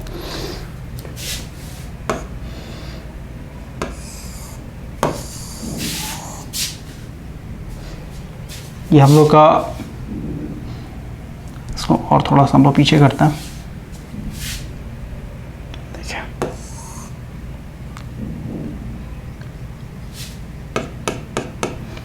इसको डिफरेंट कलर से बनाते हैं भाई।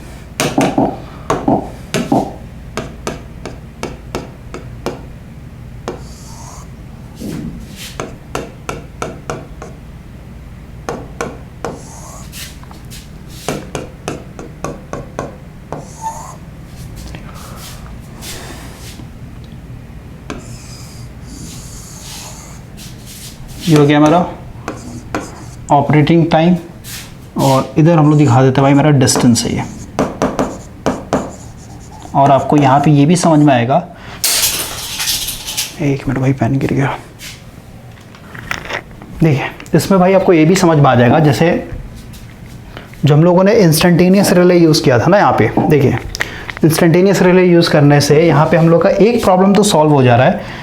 जैसे हम लोगों ने जो फर्स्ट केस पढ़ा था टाइम ग्रेडेड सिस्टम में, तो टाइम ग्रेडेड सिस्टम में क्या देखने को मिल रहा था भाई कि हम लोग का सोर्स के नज़दीक में जो फॉल्ट आ रहा है इसको क्लियर करने में जो टाइम ले रहा था वो भाई 1.5 सेकंड का ले रहा था, है ना। इतना टाइम लेगा तभी जाकर फॉल्ट क्लियर कर पा रहा था। लेकिन अब देखिए कि भाई जैसे ही हम लोग टाइम ग्रेडेड सिस्टम से करंट ग्रेडेड सिस्टम पे आ रहे हैं तो भाई यहाँ पे इंस्टेंटेनियस रिले जब हम लोग यूज़ कर रहे थे तो भाई अगर यहाँ पे फॉल्ट आता है यानी सोर्स के नज़दीक फॉल्ट आता है तो यहाँ पे जो ऑपरेटिंग टाइम है कितना है आपका, सिर्फ और सिर्फ 0.5 सेकंड का। तो ये तो हम लोग के लिए अच्छा है ना भाई, क्योंकि सिर्फ और सिर्फ 0.5 सेकंड के अंदर ही क्या कर देगा, फॉल्ट को क्लियर कर देगा। और क्योंकि भाई सोर्स के बहुत नज़दीक है तो फॉल्ट करना काफ़ी लार्ज होगा, और लार्ज करंट को भाई हम लोग जितने कम से कम टाइम में क्लियर करेंगे उतना ज़्यादा हम लोग के लिए अच्छा है ना। लेकिन instantaneous over current relay use करने से क्या डिसएडवांटेज देखने को मिल रहा है कि भाई हम लोग का यहाँ पे सेलेक्टिविटी बन नहीं पा रहा है, भाई कौन से जोन में फॉल्ट आ रहा है ये एक तरीके से डिस्क्रिमिनेट नहीं कर पा रहा है ना। तो इसी चीज़ के लिए हम लोग अब अभी इन्वर्स रिले के ऊपर आ रहे हैं। तो अभी देखिए भाई मान लेते हैं ये मेरा AB सेक्शन हो गया, ये मेरा BC सेक्शन हो गया, और आगे मान लेते इधर कोई D सेक्शन होगा, है ना। तो एक रिले मैंने यहाँ पे लगा रखा है, एक मेरा यहाँ पे है और एक मेरा यहाँ पे है। अब समझिए भाई, मान लेते हैं हम लोग का जो फॉल्ट आ रहा है भाई AB सेक्शन में आ रहा है, या फिर जैसे मान लेते लास्ट से लेके चलते हैं बियॉन्ड C, यानी इधर कहीं फॉल्ट आ रहा है। तो इधर कहीं फॉल्ट आ रहा है भाई, तो क्योंकि यहाँ पे जो हम लोगों ने रिले लगा रखा है कौन सा है, IDMT। ये कौन सा है, IDMT। ये कौन सा है, IDMT। सब जो है भाई IDMT यानी inverse minimum definite time relay और करंट रिले। तो अब देखिए अगर यहाँ पे फॉल्ट आता है तो भाई सीधी सी बात है, हम लोग का क्या है, हम लोग का यहाँ पे भाई टर्म एंड कंडीशन क्या है कि भाई फॉल्ट के सबसे नज़दीक वाला जो रिले होगा या फिर जो सर्किट ब्रेकर होगा वो ओपन होना चाहिए। तो भाई यहाँ पर अगर फॉल्ट होगा तो सबसे नज़दीक ये है, और यहाँ पे क्योंकि हम लोगों ने करंट ग्रेडिंग किया हुआ है ना, तो क्योंकि भाई सोर्स से काफ़ी दूरी पे है तो भाई इसमें जो फॉल्ट करंट आ रहा होगा काफ़ी लो होगा, फॉल्ट करंट काफ़ी लो होगा किसके मुकाबले, एज कॉम्पेयर टू अगर फॉल्ट करंट यहाँ पे आता है उसके मुकाबले, है ना। क्योंकि भाई सोर्स के नज़दीक इधर फॉल्ट करंट ज़्यादा होगा, लेकिन फॉल्ट करंट सोर्स से काफ़ी ज़्यादा दूरी पे है तो भाई इधर जो होगा मेरा फॉल्ट करंट काफ़ी कम होगा। फॉल्ट करंट काफ़ी कम होगा तो उसी हिसाब से हम लोग क्या करेंगे, यहाँ पे जो पिकअप करंट होगा उसको सेट करेंगे। तो पिकअप करंट स्टार्टिंग में समझा दिया था भाई कि मान लेते 5 एम्पीयर पे सेट किया गया है, ये आपका 10 एम्पीयर पे सेट किया गया है, और ये आपका 15 एम्पीयर पे सेट किया गया है। क्लियर हुआ। इसका कंडीशन ये क्या बोलता है, अपने मर्जी से नहीं करते भाई, न्यूमेरिकल सॉल्व करना क्लियर हो जाएगा, थोड़ा पेशेंस रखिए, न्यूमेरिकल भी करवाया जाएगा आपका। अब देखिए भाई फॉल्ट मेरा यहाँ पे आ चुका है। अब क्योंकि यहाँ पे सिर्फ और सिर्फ इसको देखिए ये मेरा कैरेक्टरिस्टिक बना हुआ है ना, आप लिखा ना operating time versus distance. Distance को आप यहाँ पे इंपिडेंस के फॉर्म में भी दिखा सकते हैं भाई, जेड भी लिख सकते हैं, कोई दिक्कत नहीं है। तब देखिए कि भाई सबसे कम जो ऑपरेटिंग टाइम है ना C के बियॉन्ड। अब देखिए इसको थोड़ा सा मेरे को एक्सटेंड करना पड़ेगा क्योंकि आधा ग्राफ बना हुआ है, ये कैरेक्टरिस्टिक जो है ना ऐसे जा रहा है, यहाँ से लेके एक मिनट भाई इसको हम लोग ऐसे दिखाते हैं।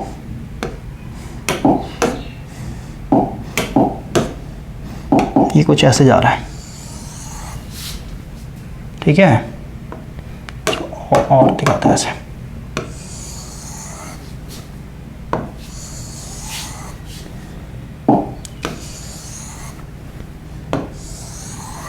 क्लियर हुआ, ये कुछ इस तरीके से कैरेक्टरिस्टिक जा रहा है भाई। तो अब देखें भाई यहाँ पे फॉल्ट हुआ, फॉल्ट को यहाँ से हटाते हैं, यहाँ पे दिखाते हैं, ओवरलैप नहीं होना चाहिए। यहाँ पे मेरा फॉल्ट आया, तो फॉल्ट के सबसे नज़दीक में कौन सा सर्किट ब्रेकर है, ये वाला है ना, तो भाई इसको ऑपरेट होना चाहिए। अब देखिए अब ये कैसे आप कह सकते हैं भाई यही ऑपरेट होगा, ये क्यों नहीं होगा, ये क्यों नहीं होगा, तो भाई इसके पीछे का रीज़न है क्योंकि हम लोगों ने यहाँ पे इन्वर्स कैरेक्टरिस्टिक यूज़ किया हुआ है। रिले जो यूज़ किया हुआ हम लोगों ने कौन सा लिया हुआ, इन्वर्स वाला लिया हुआ है। तो भाई यहाँ पे देखिए अगर आप ऑपरेटिंग टाइम वर्सेस डिस्टेंस जो ये कैरेक्टरिस्टिक दिखाया गया है ना, ये जो कैरेक्टरिस्टिक दिखाया गया भाई इसके हिसाब से देखिए तो जो मिनिमम ऑपरेटिंग टाइम है, मिनिमम ऑपरेटिंग टाइम क्या है, क्योंकि भाई C के बियॉन्ड देखें ना, C के बियॉन्ड के लिए ये लगा हुआ है, तो C के बियॉन्ड जो है हम लोग का ये वाला ग्राफ जा रहा है ऐसे, ठीक है। तो भाई मिनिमम टाइम कौन सा है, यहाँ पे देखिए ये फॉल्ट है ना, तो फॉल्ट के हिसाब से देखिए, इस फॉल्ट के हिसाब से यहाँ पे आपका आ रहा है, ये मिनिमम टाइम कितना होगा इसका, धीरे धीरे समझ में आ जाएगा भाई, ये है। या फिर आप ऐसे देख सकते हैं इसको आप ऐसे देख सकते हैं भाई, जैसे मान लेते हैं ये रिले लगा हुआ है, यहाँ पे रिले है, तो इस रिले के हिसाब से जो ऑपरेटिंग टाइम है इसका ये कौन सा है, ये वाला है, इतना है, ये इसका ऑपरेटिंग टाइम हुआ। ठीक है, उसी तरीके से अगर आप इस वाले रिले के लिए देखें तो इस वाले रिले का जो कैरेक्टरिस्टिक है ये कौन सा है, ये वाला जा रहा है, ये कैरेक्टरिस्टिक है आपका, है ना। तो भाई आप देखिए कि भाई इसके हिसाब मतलब इस रिले के हिसाब से अगर आप देखेंगे तो भाई इस वाले जोन में, ठीक है, बी से लेके डी, सी से लेके डी तक का जो जोन है, इसमें आप देखिए इसका जो ऑपरेटिंग टाइम भाई कहाँ पे आ रहा है, यहाँ पे आ रहा है, देख रहा ना, ये इसको कैरी कर रहा है। ठीक है, यानी इसका जो ऑपरेटिंग टाइम होगा कितना होगा, ये होगा भाई, कलर चेंज करते हैं, ये वाला, क्लियर हो रहा है। उसके बाद अगर आप ये वाला जो रिले लगा हुआ है इसके हिसाब से इसका कैरेक्टरिस्टिक ये है ना, ऑपरेटिंग टाइम का, तो भाई इस वाले रिले के सामने देखिए इसका जो ऑपरेटिंग टाइम कितना है, इसके जो सामने यहाँ पे आ रहा है, या फिर कहीं इस लाइन को अगर आप रेफरेंस मान लीजिए ये आ रहा है, समझ में आया। तो इसको और एक्सटेंड करते हैं टाइम वाले ग्राफ को, तो ये कहीं यहाँ पे आएगा, समझ में आया। तो आप देखिए भाई यहाँ पे देखिए कि भाई यहाँ पे फॉल्ट आ रहा है, तो भाई जो मिनिमम ऑपरेटिंग टाइम है ये वाला टाइम आया किसके लिए, ये वाले रिले के लिए। ठीक है सर, नाम दे देते हैं एक्स वाई जेड। ठीक है, तो जेड रिले का जो मिनिमम टाइम है ये, ठीक है, जेड का है ना। इसी पॉइंट पे अगर आप इस वाले रिले का देखते हो ऑपरेट, क्योंकि भाई कैरेक्टरिस्टिक कैसे जा रहा है ना भाई, आगे तक पूरा एक्सटेंडेड है ये। ठीक है, डिस्टेंस के हिसाब से इसका भाई देख रहे ना चेंज हो रहा है ना, इस पॉइंट के हिसाब से, इस वाले पॉइंट के हिसाब से भाई इसका ऑपरेटिंग टाइम ये है। ठीक है, तो हम लोग इस पॉइंट के हिसाब से देख रहे हैं, क्योंकि इसको रेफरेंस मान के चल रहा हूँ कि भाई इसी जोन में आ रहा है, तो इसको रेफरेंस मान के चल रहा हूँ, तो इस हिसाब से भाई इसका आप देखिए यहाँ पे मैच कर रहा है, नहीं वाई वाले रिले का जो ऑपरेटिंग टाइम है भाई इतना है, समझ में आया। और वही जेड वाले का देखिए, जेड वाले का कैरेक्टरिस्टिक कुछ ऐसे गया, तो इस वाले पॉइंट पे, क्योंकि भाई सी के बियॉन्ड देख रहे, तो इसके हिसाब से कितना आ रहा है ऑपरेटिंग टाइम, ये आ रहा है। ठीक है, ये इसका हो गया एक्स का। तो सबसे कम टाइम किसका है, ऑपरेटिंग टाइम सबसे कम किसका है, जेड वाले का। जेड वाला रिले कौन सा है मेरा, ये वाला। यानी यहाँ पे अगर फॉल्ट आता है, बियॉन्ड सी वाले सेक्शन में अगर फॉल्ट आता है भाई, तो हम लोग का सबसे पहले कौन सा रिले ऑपरेट होगा, ये वाला जेड वाला जो रिले है ये ऑपरेट हो जाएगा। बाकी रिले नहीं ऑपरेट होंगे, क्यों, क्योंकि भाई इनका जो ऑपरेटिंग टाइम है ज़्यादा है। अगर मान लेते हैं ये जो जेड रिले है, ये वाला जो रिले है किसी कारण खराब हो गया, तो खराब हो गया तो सीधी सी बात है फिर बैकअप कौन सा बनेगा, वाई वाला, क्योंकि भाई वाई का जो ऑपरेटिंग टाइम है क्या एक तरीके से इसके मुकाबले थोड़ा ज़्यादा है। तो कुछ समय के बाद जब ये है ना, जब ये फेल हो जाएगा फॉल्ट को क्लियर करने में, तब जाके आपका कुछ समय के बाद वाई ऑपरेट हो जाएगा। वाई भी अगर फेल हो गया तो फिर भाई एक्स ऑपरेट होगा। तो ये हम लोग का सबसे बड़ा एडवांटेज है, किसका एडवांटेज है, इनवर्स रिले का भाई। अब बोलिए यहाँ पे इनवर्स कैरेक्टरिस्टिक कैसे फॉलो कर रहा है, तो आप देखिए भाई इनवर्स में आपको बताया था, इनवर्स में क्या था कि भाई जो ऑपरेटिंग टाइम होता है, ठीक है, ऑपरेटिंग टाइम जो होता है इनवर्सली प्रोपोर्शनल फॉल्ट करंट के ऊपर। फॉल्ट करंट ज़्यादा है तो भाई ऑपरेटिंग टाइम कम होगा। ठीक है, और ओवर करंट रिले में हम लोग कौन सा यूज़ कर रहे थे, इंडक्शन टाइप, है ना, induction type over current relay use कर रहे हैं भाई, इंडक्शन स्ट्रक्चर वॉट मीटर वाला। तो यहाँ पे देखिए कि भाई करंट ज़्यादा समझ तो क्या, जो फ्लक्स बनेंगे φ1 φ2 और यहाँ पे साइन थीटा होता है साइन अल्फा, समझ गए, टॉर्क का डेरिवेशन था भाई इंडक्शन वाले में। तो भाई करंट ज़्यादा तो फ्लक्स ज़्यादा, फ्लक्स ज़्यादा तो सीधी बात है टॉर्क ज़्यादा, टॉर्क ज़्यादा तो सीधी बात है कॉन्टैक्ट जो उतना ही तेजी से क्लोज होगा, यानी ऑपरेटिंग टाइम क्या हो जाएगा, कम हो जाए। तो फॉल्ट करंट ज़्यादा तो टॉर्क ज़्यादा, टॉर्क ज़्यादा तो ऑपरेटिंग टाइम कम। तो देखिए भाई ये इनवर्स का कैरेक्टरिस्टिक था ना, तो इसी चीज़ को यहाँ पे मैं फुलफिल कर रहा हूँ। देखिए हम लोग को पता है भाई, हम लोग को पता है, देखिए इसको मैं थोड़ा सा इधर बनाता हूँ, हम लोग को ये चीज़ क्लियर है ना, सोर्स से आप जितना ज़्यादा दूरी पे ए बी सी और ये डी, यहाँ पे एक रिले, यहाँ पे रिले, यहाँ पे एक्स वाई जेड, हम लोग को पता है यहाँ पे अगर फॉल्ट आ रहा है तो सीधी सी बात है फॉल्ट करंट कम है ना, समझ, सोर्स से बहुत दूरी पे है तो इंपेडेंस ज़्यादा, इंपेडेंस तो फॉल्ट करंट क्या हो जाएगा, कम हो जाएगा। तो भाई इधर मेरा फॉल्ट करंट कम है, फॉल्ट करंट कम है तो सीधी सी बात है जो आपका ऑपरेटिंग टाइम होगा, देखिए ना, मतलब कैसे, मतलब कंपेयर करके चलना पड़ेगा यार फिर। ठीक है, इसको कंपेयर करते हैं, इसको पहले यहाँ पे हटाते हैं, ये वाई है, एम वाई। देखिए फॉल्ट करंट कम है तो ऑपरेटिंग टाइम का क्या होगा, ज़्यादा होगा। ऑपरेटिंग टाइम ज़्यादा होगा, किसके मुकाबले ज़्यादा होगा भाई बताइए, तो ऐसे तो फिर कंपेयर नहीं कर पाएंगे ना। और तो यहाँ पे आप बेटर तरीके कंपेयर कर पाएंगे भाई कि इनवर्स कैरेक्टरिस्टिक कैसे शो कर रहा है, क्योंकि इसमें और हम लोग ये भी तो चाहते हैं जिस सेक्शन में फॉल्ट आ रहा है भाई उसी सेक्शन के हिसाब से क्या हो, है ना, सबसे नज़दीक वाला रिले एक तरीके से ऑपरेट हो। तो भाई क्योंकि इसका जो पिकअप करंट है 5 एम्पियर है, तो 5 एम्पियर के हिसाब से क्या हो जाएगा, इसके लिए तो भाई सफिशिएंट है ना इसको ओपन करने यानी ऑपरेट करने के लिए। थोड़ा सा हम लोग बुक के साथ पढ़ते हैं भाई, क्लियर हो जाए। यही चीज़ आपको यहाँ पे शो किया गया है। और ये सब जो है ना, देखिए यहाँ से दिखाया गया ना, ये आपका टाइम हो गया, ओके। और ये जो लाइन दिखाया गया ना भाई, ये इनका पिकअप करंट होता है, ठीक है, ये पिकअप करंट है, ये पिकअप करंट है, ठीक है। इसका 5 एम्पियर है, मतलब 5 एम्पियर से अधिक होगा तभी ऑपरेट होगा। ये आपका 10 एम्पियर मान लेते हैं, इसका 15 या फिर 12.5 एम्पियर मान लेते हैं ऐसे, ठीक है। तो इसके हिसाब से ऐसे कैरेक्टरिस्टिक शो करता है। तो इसको अगर आप आगे एक्सटेंड करेंगे यानी दूसरे सेक्शन में लेकर के जाएंगे, तो उस वाले सेक्शन के हिसाब से आपका, है ना, यहाँ पे दिखाया गया ना भाई, इस वाले सेक्शन में यानी CD सेक्शन में देख रहे हैं भाई सबसे मिनिमम ऑपरेटिंग टाइम किसका है, इस वाले रिले का, है ना, ये जो रिले लगा हुआ है इसका, तो भाई ये पहले ऑपरेट होगा, ठीक है, इसका सबसे कम है। अगर ये फेल हो जाए तो इसके बाद फिर किसका है, तो इसका, ये किसका कैरेक्टरिस्टिक है, इस वाले रिले का, है ना, यहाँ पहुँच जा रहा है ना सीधे सीधे इस लाइन को पकड़ के, ठीक है। तो ये हम लोग का सबसे बड़ा एडवांटेज है। उसी तरीके से अगर भाई यहाँ पे देखें, इस वाले सेक्शन में अगर फॉल्ट आता है, तो इस वाले सेक्शन में अगर फॉल्ट होगा तो सबसे मिनिमम ऑपरेटिंग टाइम किसका है, मिनिमम ऑपरेटिंग टाइम देखें इसी का है ना, समझ गए, ये वाला तो एग्जिस्टिंग, इसको अगर आप, ये तो एग्जिस्टिंग नहीं करेगा ना भाई, समझ गए, मिनिमम किसका है। अगर आप इसको आगे करते हैं, जैसे बोले इसको आप क्यों नहीं एग्जिस्ट करवा रहे, क्योंकि भाई ये इसका मिनिमम पिकअप करंट है ना, इसमें पिकअप करंट भी दिखाना पड़ेगा हम लोग को, समझ गए। इसको अगर आप आगे एक्सटेंड करेंगे, इसको अगर आप फर्दर एक्सटेंड करते हैं भाई डॉटेड लाइन, तो भाई ये वाला वैल्यू क्या हो जाएगा, इसके पिकअप से बहुत नीचे चला जाएगा ना, समझ गए। तो पिकअप से वैल्यू नीचे, इसका मतलब ये ऑपरेट ही नहीं होगा, इसका पिकअप ज़्यादा है ना भाई, ठीक है। इसीलिए इस वाले सेक्शन का जो मिनिमम ऑपरेटिंग टाइम होगा ये वाला ग्राफ फॉलो होगा, ये वाला, तो ये किसका है, इसके लिए, तो ये ऑपरेट हो जाएगा।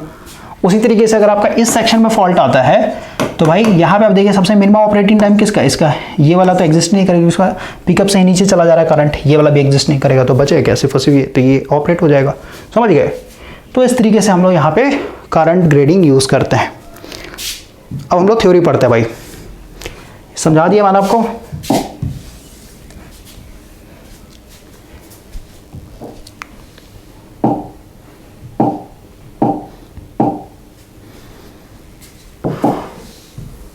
ठीक है, यहां से पढ़ते हैं, देखिए लिखा है ना, the current grading scheme is used where the impedance between the substation is sufficient to create a margin of difference in a fault current, ठीक है। यानी ये वाला हम लोग वहीं पे यूज करेंगे जहां पे दो सेक्शन के बीच में आपका जो इम्पीडेंस है या फिर जो डिस्टेंस है ये अच्छा खासा होना चाहिए भाई, ताकि हम लोग यहाँ पे डिस्क्रिमिनेट कर सकें, ठीक है ना। जैसे इंस्टेंटेनियस ओवर करंट रिले भी अगर आप यूज करेंगे इसमें, तो भाई अगर दो सेक्शन के बीच में डिस्टेंस ज्यादा है, तो डिस्टेंस ज्यादा सीधी सी बात है, अगर आपका फॉल्ट मान लेते हैं यहाँ पे हुआ है ना, तो क्योंकि डिस्टेंस ज़्यादा, तो सीधी सी बात, इसका इंपेडेंस अच्छा खासा हो, इंपेडेंस अच्छा खासा, तो फॉल्ट लेवल जो करंट का जो लेवल अलग होगा, तो भाई डिस्क्रिमिनेट करने में इजी हो जाता है। लेकिन हम लोग यहाँ पे क्या कर रहे हैं, इंस्टेंटेनियस यूज़ ना करके हम लोग इनवर्स कैरेक्टरिस्टिक वाला ओवर करंट रिले यूज़ करेंगे, वो ज़्यादा बेटर होता है भाई। और यहाँ पे जो हम लोग का रिले होगा, इनका एक तरीके से करंट को हम लोग यहाँ पे ग्रेडिंग करते हैं भाई, ठीक है। टाइम जो होगा आपका, टाइम अब क्योंकि इनवर्स कैरेक्टरिस्टिक यूज कर रहा है ना, तो इनवर्स के लिए क्या हो जाएगा, टाइम क्या हो जाएगा सबका अलग अलग हो, फॉल्ट लेवल के हिसाब से, फॉल्ट लेवल ज़्यादा है ना, ये operating time inversely proportional fault current के ऊपर ना, फॉल्ट करंट ज़्यादा हो तो सीधी सी बात है ऑपरेटिंग टाइम कम हो जाएगा, तो इस हिसाब से आपका रहेगा, ठीक है। हर एक अलग अलग सेक्शन के लिए, जैसे ये अपने आप में भाई इनवर्स कैरेक्टरिस्टिक है, तो इसका अलग ग्राफ बनेगा ऑपरेटिंग टाइम का, इसका अलग बनेगा, इसका अलग बनेगा, ओके। तो भाई यहाँ पे मेंशन किया गया है कि भाई ये वहीं पे यूज़ किया जाएगा जहाँ पे दो सेक्शन के बीच में डिस्टेंस या फिर जो इम्पीडेंस है वो सफिशिएंट होना चाहिए, ठीक है। आगे बढ़ते हैं। फॉर सच अ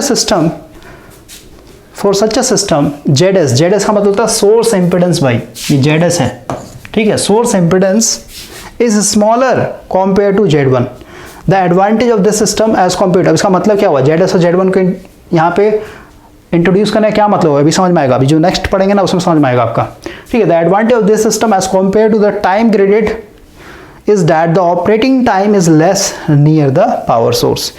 देखिए टाइम ग्रेडेड भाई हम लोग का सबसे बड़ा डिसएडवांटेज क्या देखने को मिल रहा था कि भाई सोर्स के पास अगर फॉल्ट आ रहा है तो भाई ऑपरेटिंग टाइम बहुत ज़्यादा था, है ना, तो ये हम लोग के लिए अच्छा नहीं था। लेकिन करंट ग्रेडेड सिस्टम में हम लोगों ने क्या किया कि भाई फॉल्ट सोर्स के अगर बहुत नज़दीक भी है तो यहाँ पे भाई जो ऑपरेटिंग टाइम होगा वो क्या होगा, कम ही होगा। ठीक है, तो ये हम लोगों ने कर लिया। सीधी सी बात है यार, जहाँ भी प्रॉब्लम हम लोग को देखने को मिलता है ना तो उसी प्रॉब्लम का फिर हम लोग सॉल्यूशन फाइंड आउट करते हैं ना। तो टाइम ग्रेडेड से बेटर है हम लोग का क्या, करंट ग्रेडेड सिस्टम। किसके लिए, अगर आपका फॉल्ट जो है सोर्स के नज़दीक आ रहा है उस केस में। अब हम लोग आगे बढ़ते हैं भाई। आगे बढ़ने का मतलब है कि भाई जो फॉल्ट है, ये फॉल्ट तो भाई कहीं पे भी आ सकता है ना, सोर्स के नज़दीक में भी आ सकता है, सोर्स से दूर भी आ सकता है भाई। ये तो हम लोग के कंट्रोल में नहीं है ना, फॉल्ट कहीं पे भी आ सकता है। तो फॉल्ट कहीं पे भी आ सकता है, इसका मतलब क्या, आज के प्रेजेंट टाइम में जो हम लोग प्रोटेक्शन स्कीम यूज करते हैं इसमें दोनों का कॉम्बिनेशन होगा, कॉम्बिनेशन ऑफ करंट ग्रेडिंग और टाइम ग्रेडिंग। ठीक है, दोनों को यूज करेंगे हम लोग। तो यहां पे हम लोग पढ़ते हैं, देखिए क्या लिखा हुआ है, this scheme is widely used for the protection of distribution line. सीधी सी बात है यार कि ये जो पार्ट है करंट ग्रेडिंग हो गया, टाइम ग्रेडिंग हो गया, किसके लिए हम लोग पढ़ रहे हैं, ओवर करंट के लिए पढ़ रहे हैं। ओवर करंट प्रोटेक्शन किसके लिए यूज होता है, डिस्ट्रीब्यूशन लाइन के लिए यूज होता है। तो बार बार वही चीज लिख रहा है, कंफ्यूज नहीं होना आपको। ठीक है, बस आपको सीधे से याद रखना भाई, ओवर करंट प्रोटेक्शन किसके लिए यूज होता है, तो डिस्ट्रीब्यूशन लाइन, बस। ठीक है, अब ओवर करंट प्रोटेक्शन के अंदर इतने सारे क्या है, ये टाइप्स हैं भाई, डिफरेंट जो हम लोगों ने रिले का कैरेक्टरिस्टिक बना रखा है उसके हिसाब से टाइप्स हैं। आगे बढ़ते हैं। ठीक है, तो डिस्ट्रीब्यूशन लाइन के लिए यूज करते हैं। आगे IDMT relays are employed in this scheme. हम लोग यहाँ पे इनवर्स डेफिनेट टाइम, है ना, इसका फुल फॉर्म है inverse definite minimum time over current relay, हम लोग यहाँ पे यूज करेंगे। क्यों यूज करेंगे, क्योंकि भाई इस रिले के अंदर दोनों खासियत है। दोनों खासियत क्या है कि भाई इसमें इनवर्स कैरेक्टरिस्टिक भी आ जा रहा है और डेफिनेट मिनिमम टाइम भी आ जा रहा है। जैसे देखिए थोड़ा सा मैं आपको डिफरेंशिएट करके बताता हूं। सबसे पहले हम लोगों ने पढ़ा टाइम ग्रेडेड, है ना, टाइम ग्रेडेड सिस्टम। तो टाइम ग्रेडेड सिस्टम भाई हम लोगों ने कौन सा रिले यूज किया था, डेफिनेट टाइम वाला, है ना, definite time over current relay. यानी भाई जैसे ही पिकअप करंट से अधिक होगा आपका ये ऑपरेट कर जाएगा। और हम लोगों ने सेकंड केस में जो हम लोग का था करंट ग्रेडेड सिस्टम, इसमें हम लोगों ने क्या यूज किया है, इसमें हम लोगों ने इंस्टेंटेनियस यूज किया। पहले तो इंस्टेंटेनियस तो भाई फेल हो जा रहा था, है ना, तो इंस्टेंटेनियस यूज ना करके फिर हम लोगों ने क्या यूज किया, इनवर्स। यानी कौन सा इनवर्स, आप सीधे से लिख लिए इनवर्स या फिर IDMT। ठीक है, IDMT, ठीक है, इसको यूज किया था।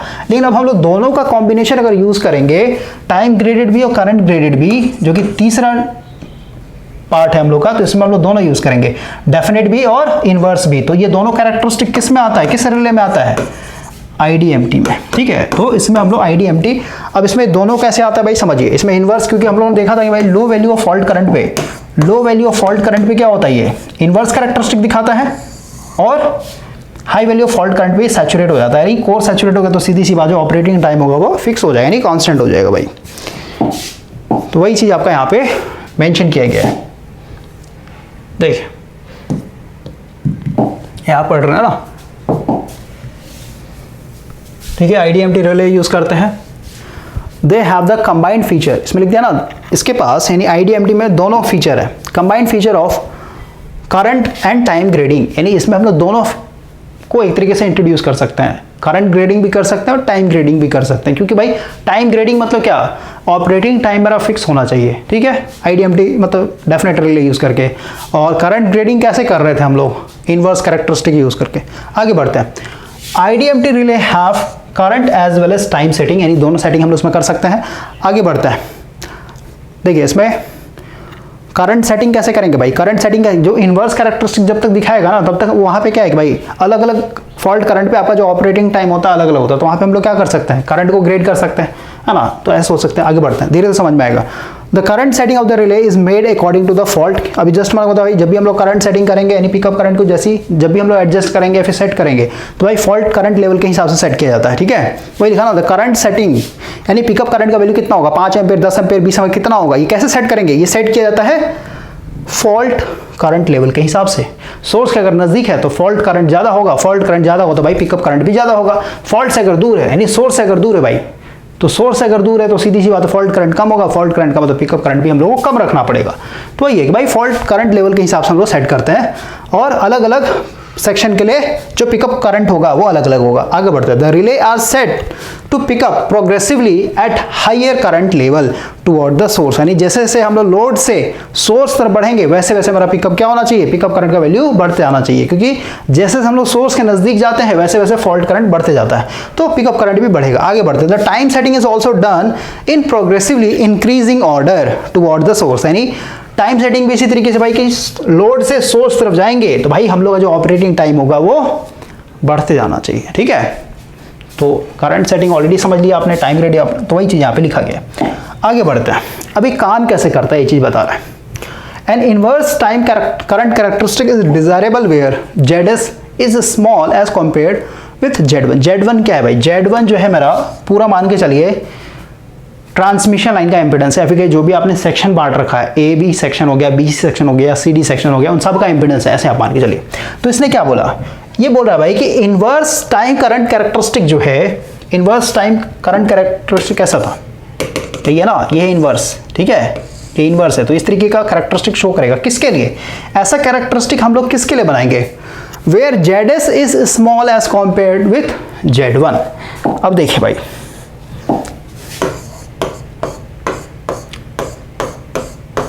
ठीक है, ए बी सी डी ये मेरा जनरेटर है भाई, तो इसका क्या होगा, कुछ ना कुछ इंटरनल इंपेडेंस होगा ना, इसको जेडएस बोल रहे हैं, सोर्स इंपेडेंस इसको बोला जाता है। अब मान लेते हैं कि भाई यहां से लेके यहां तक ये पूरा का पूरा मेरा Z1 है, ऐसे समझिए आप, ठीक है, और ये मेरा ZS है। तो भाई हम लोग कह रहे हैं कि भाई जो ZS है ये बहुत ही स्मॉल है, much smaller as compare to Z1। तो भाई मान लेते हैं कि भाई फॉल्ट जो आ रहा है मेरा इस सेक्शन में आ रहा है, यानी सोर्स के बहुत नज़दीक है फॉल्ट, सोर्स के बहुत नज़दीक है फॉल्ट, तो इसका अगर आप इंपेडेंस डायग्राम बनाएंगे तो इंपेडेंस डायग्राम में क्या देखने को मिलेगा, सिर्फ और सिर्फ ZS देखने को मिलेगा ना, समझ में आया, क्योंकि भाई ट्रांसमिशन लाइन का तो इंपेडेंस आ ही नहीं रहा ना के बराबर है। क्लियर हुआ, यहाँ पे फॉल्ट आया, इसको ग्राउंडेड कर दीजिए, मतलब सोर्स के अगर नज़दीक आ रहा है तो यहाँ पे सीधी सी बात है, जो इंपेडेंस देखने, यानी यहाँ पे जो फॉल्ट करंट बहेगा भाई, कौन सा फॉल्ट करंट होगा, बोलिए IF इक्वल टू क्या लिख सकते हैं हम लोग, IF इक्वल टू हो जाएगा EG अपॉन ZS, क्योंकि भाई यहाँ पे जो इंपेडेंस है सिर्फ और सिर्फ सोर्स इंपेडेंस ही आएगा ना। तो सीधी सी बात है भाई, देखिए कि इंपेडेंस मेरा बहुत कम है तो फॉल्ट करंट मेरा बहुत ज़्यादा लार्ज होगा, और फॉल्ट करंट अगर बहुत ज़्यादा लार्ज है तो हम लोग इन्वर्स कैरेक्टरिस्टिक वाला यूज़ करेंगे। तो फॉल्ट करंट अगर ज़्यादा है, देखिए ये मेरा करंट होता है, मेरा ऑपरेटिंग टाइम होता है भाई, है ना, तो करंट ज़्यादा है, यानी ज़्यादा करंट पे, यानी हायर वैल्यू ऑफ करंट पे जो मेरा ऑपरेटिंग टाइम होता है क्या होता है, कम होता है कि नहीं होता, बोलिए, समझ में आया, ऑपरेटिंग टाइम मेरा बहुत कम है। और यही चीज़ तो हम लोग चाहते भी हैं कि भाई सोर्स के नज़दीक अगर कहीं पे फॉल्ट हो रहा है तो ऑपरेटिंग टाइम जो होगा रिले का वो क्या होना चाहिए, कम से कम होना चाहिए। तो वही चीज़ यहाँ पे लिखा गया भाई कि इनवर्स टाइम करंट कैरेक्टरिस्टिक हम लोग वहाँ पे यूज़ करेंगे जब फॉल्ट जो हो मेरा सोर्स के नज़दीक हो, और इसी को हम लोग इंपेडेंस के टर्म में कहें कि भाई जो मेरा ZS होना चाहिए ये स्मॉल होना चाहिए एज कम्पेयर टू Z1। आगे बढ़ते हैं। If a fault occur near the substation the fault current is, अभी जस्ट लॉन्ग हो जाए, जो फॉल्ट करंट आएगा भाई क्या हो जाएगा, EG अपॉन ZS, है ना, सबस्टेशन के नज़दीक आता है उस केस में, या फिर सोर्स के नज़दीक आता है उस केस में। आगे बढ़ते हैं। If a fault occur at the far end of the protected section the fault current I, यानी अब सेकंड केस में क्या बोला कि भाई अगर मान लेते फॉल्ट करंट मेरा कहीं दूर होता, इधर कहीं होता, तो भाई इस बार फॉल्ट करंट क्या होगा बताइए, क्योंकि पूरा इंपेडेंस आ जाएगा आप, तो फॉल्ट करंट जो होगा इस बार ये हो जाए EG divided by ZS, source का इंपेडेंस आएगा वो तो आएगा प्लस आपका जो पूरा ट्रांसमिशन लाइन का इंपेडेंस है वो। तो भाई मेरा इंपेडेंस बढ़ गया ना, इंपेडेंस बढ़ गया तो सीधी जा फॉल्ट करंट घट गया, इतना समझ में आ रहा है, तो वही लिखा हुआ है, पढ़िए यहाँ से पढ़िए। If the fault occur at far end of the protected section the fault current कितना हो जाएगा, EG upon ZS plus Z1। आगे बढ़िए। If Z1 is high as compare to ZS there is an appreciable difference in the fault current. सीधी सी बात है भाई, ये वाला जो फॉल्ट करंट होगा ये लार्ज होगा क्योंकि ये सोर्स के नजदीक है, क्योंकि इंपेडेंस कम है तो फॉल्ट करंट ज्यादा होगा, यहाँ पे इंपेडेंस मेरा ज्यादा है तो सीधा फॉल्ट करंट कम होता है। वही बोल रहा है भाई Z1 और ZS में अच्छा खासा डिफरेंस है, तो सीधी सी बात है इनमें जो फॉल्ट करंट आएगा इनमें भी अच्छा खासा डिफरेंस देखने को मिलेगा, है ना। There is an appreciable difference in the fault current. आगे बढ़ते हैं। For a fault current at near end मतलब सोर्स के नजदीक, and for a fault current at the far end of the protected section of the feeder, यानी अगर दूर हो रहा है तो उस केस में, तो दोनों केस में भाई जो करंट का जो फॉल्ट करंट आ रहा है उसमें अच्छा खासा डिफरेंस देखने को मिलेगा। और आप देख भी रहे हैं यहाँ पे इनवर्स कैरेक्टरिस्टिक में आप देखिए ना, इसको अगर हम लोग ऐसे दिखाएं, यहाँ पे 2 तरीके का फॉल्ट दिखाएगा ना, 2 फॉल्ट करंट लेके चल रहे हैं। एक भाई सोर्स के नजदीक है, तो सोर्स के नजदीक है तो सीधा फॉल्ट करंट ज्यादा होगा। ये मान लेते भाई मेरा है IF सोर्स, तो फॉल्ट करंट ज्यादा है, तो फॉल्ट करंट ज्यादा तो ऑपरेटिंग टाइम का क्या होगा, कम होगा, इतना होगा। और एक था भाई सोर्स से बहुत दूर, इसका मतलब फॉल्ट करंट कम, थोड़ा और कम करता है, फॉल्ट करंट कम और फॉल्ट करंट कम, तो सीधी सी बात है ऑपरेटिंग टाइम का क्या होगा, ज्यादा होगा, क्योंकि यहाँ पे हम लोग इनवर्स कैरेक्टरिस्टिक यूज कर रहे हैं भाई, जो रिले यूज किया जा रहा है उसका इनवर्स कैरेक्टरिस्टिक है। तो यहाँ पे आप देखिए भाई 2 फॉल्ट के लिए जो करंट है वो अलग अलग है और फॉल्ट करंट अलग अलग, तो दोनों का जो ऑपरेटिंग टाइम है ये एक तरीके से अलग अलग है। इसका ऑपरेटिंग टाइम कम है, इसका ऑपरेटिंग टाइम ज़्यादा है। इन दोनों के बीच में देखें जो टाइम का डिफरेंस है बहुत ज़्यादा है। इसका मतलब क्या हुआ, जो हम लोगों ने यहाँ पे जो जोन बांट रखा भाई, जो पूरे पावर सिस्टम को डिफरेंट जोन में हम लोगों ने जो डिवाइड किया हुआ है, देखिए यहाँ पे, तो अगर मान लेते हैं सोर्स से काफी दूर आ रहा है फॉल्ट, है ना, ये सोर्स है इससे काफी दूर आ रहा है फॉल्ट, तो सीधी सी बात है भाई हम लोग का यहाँ पे देखिए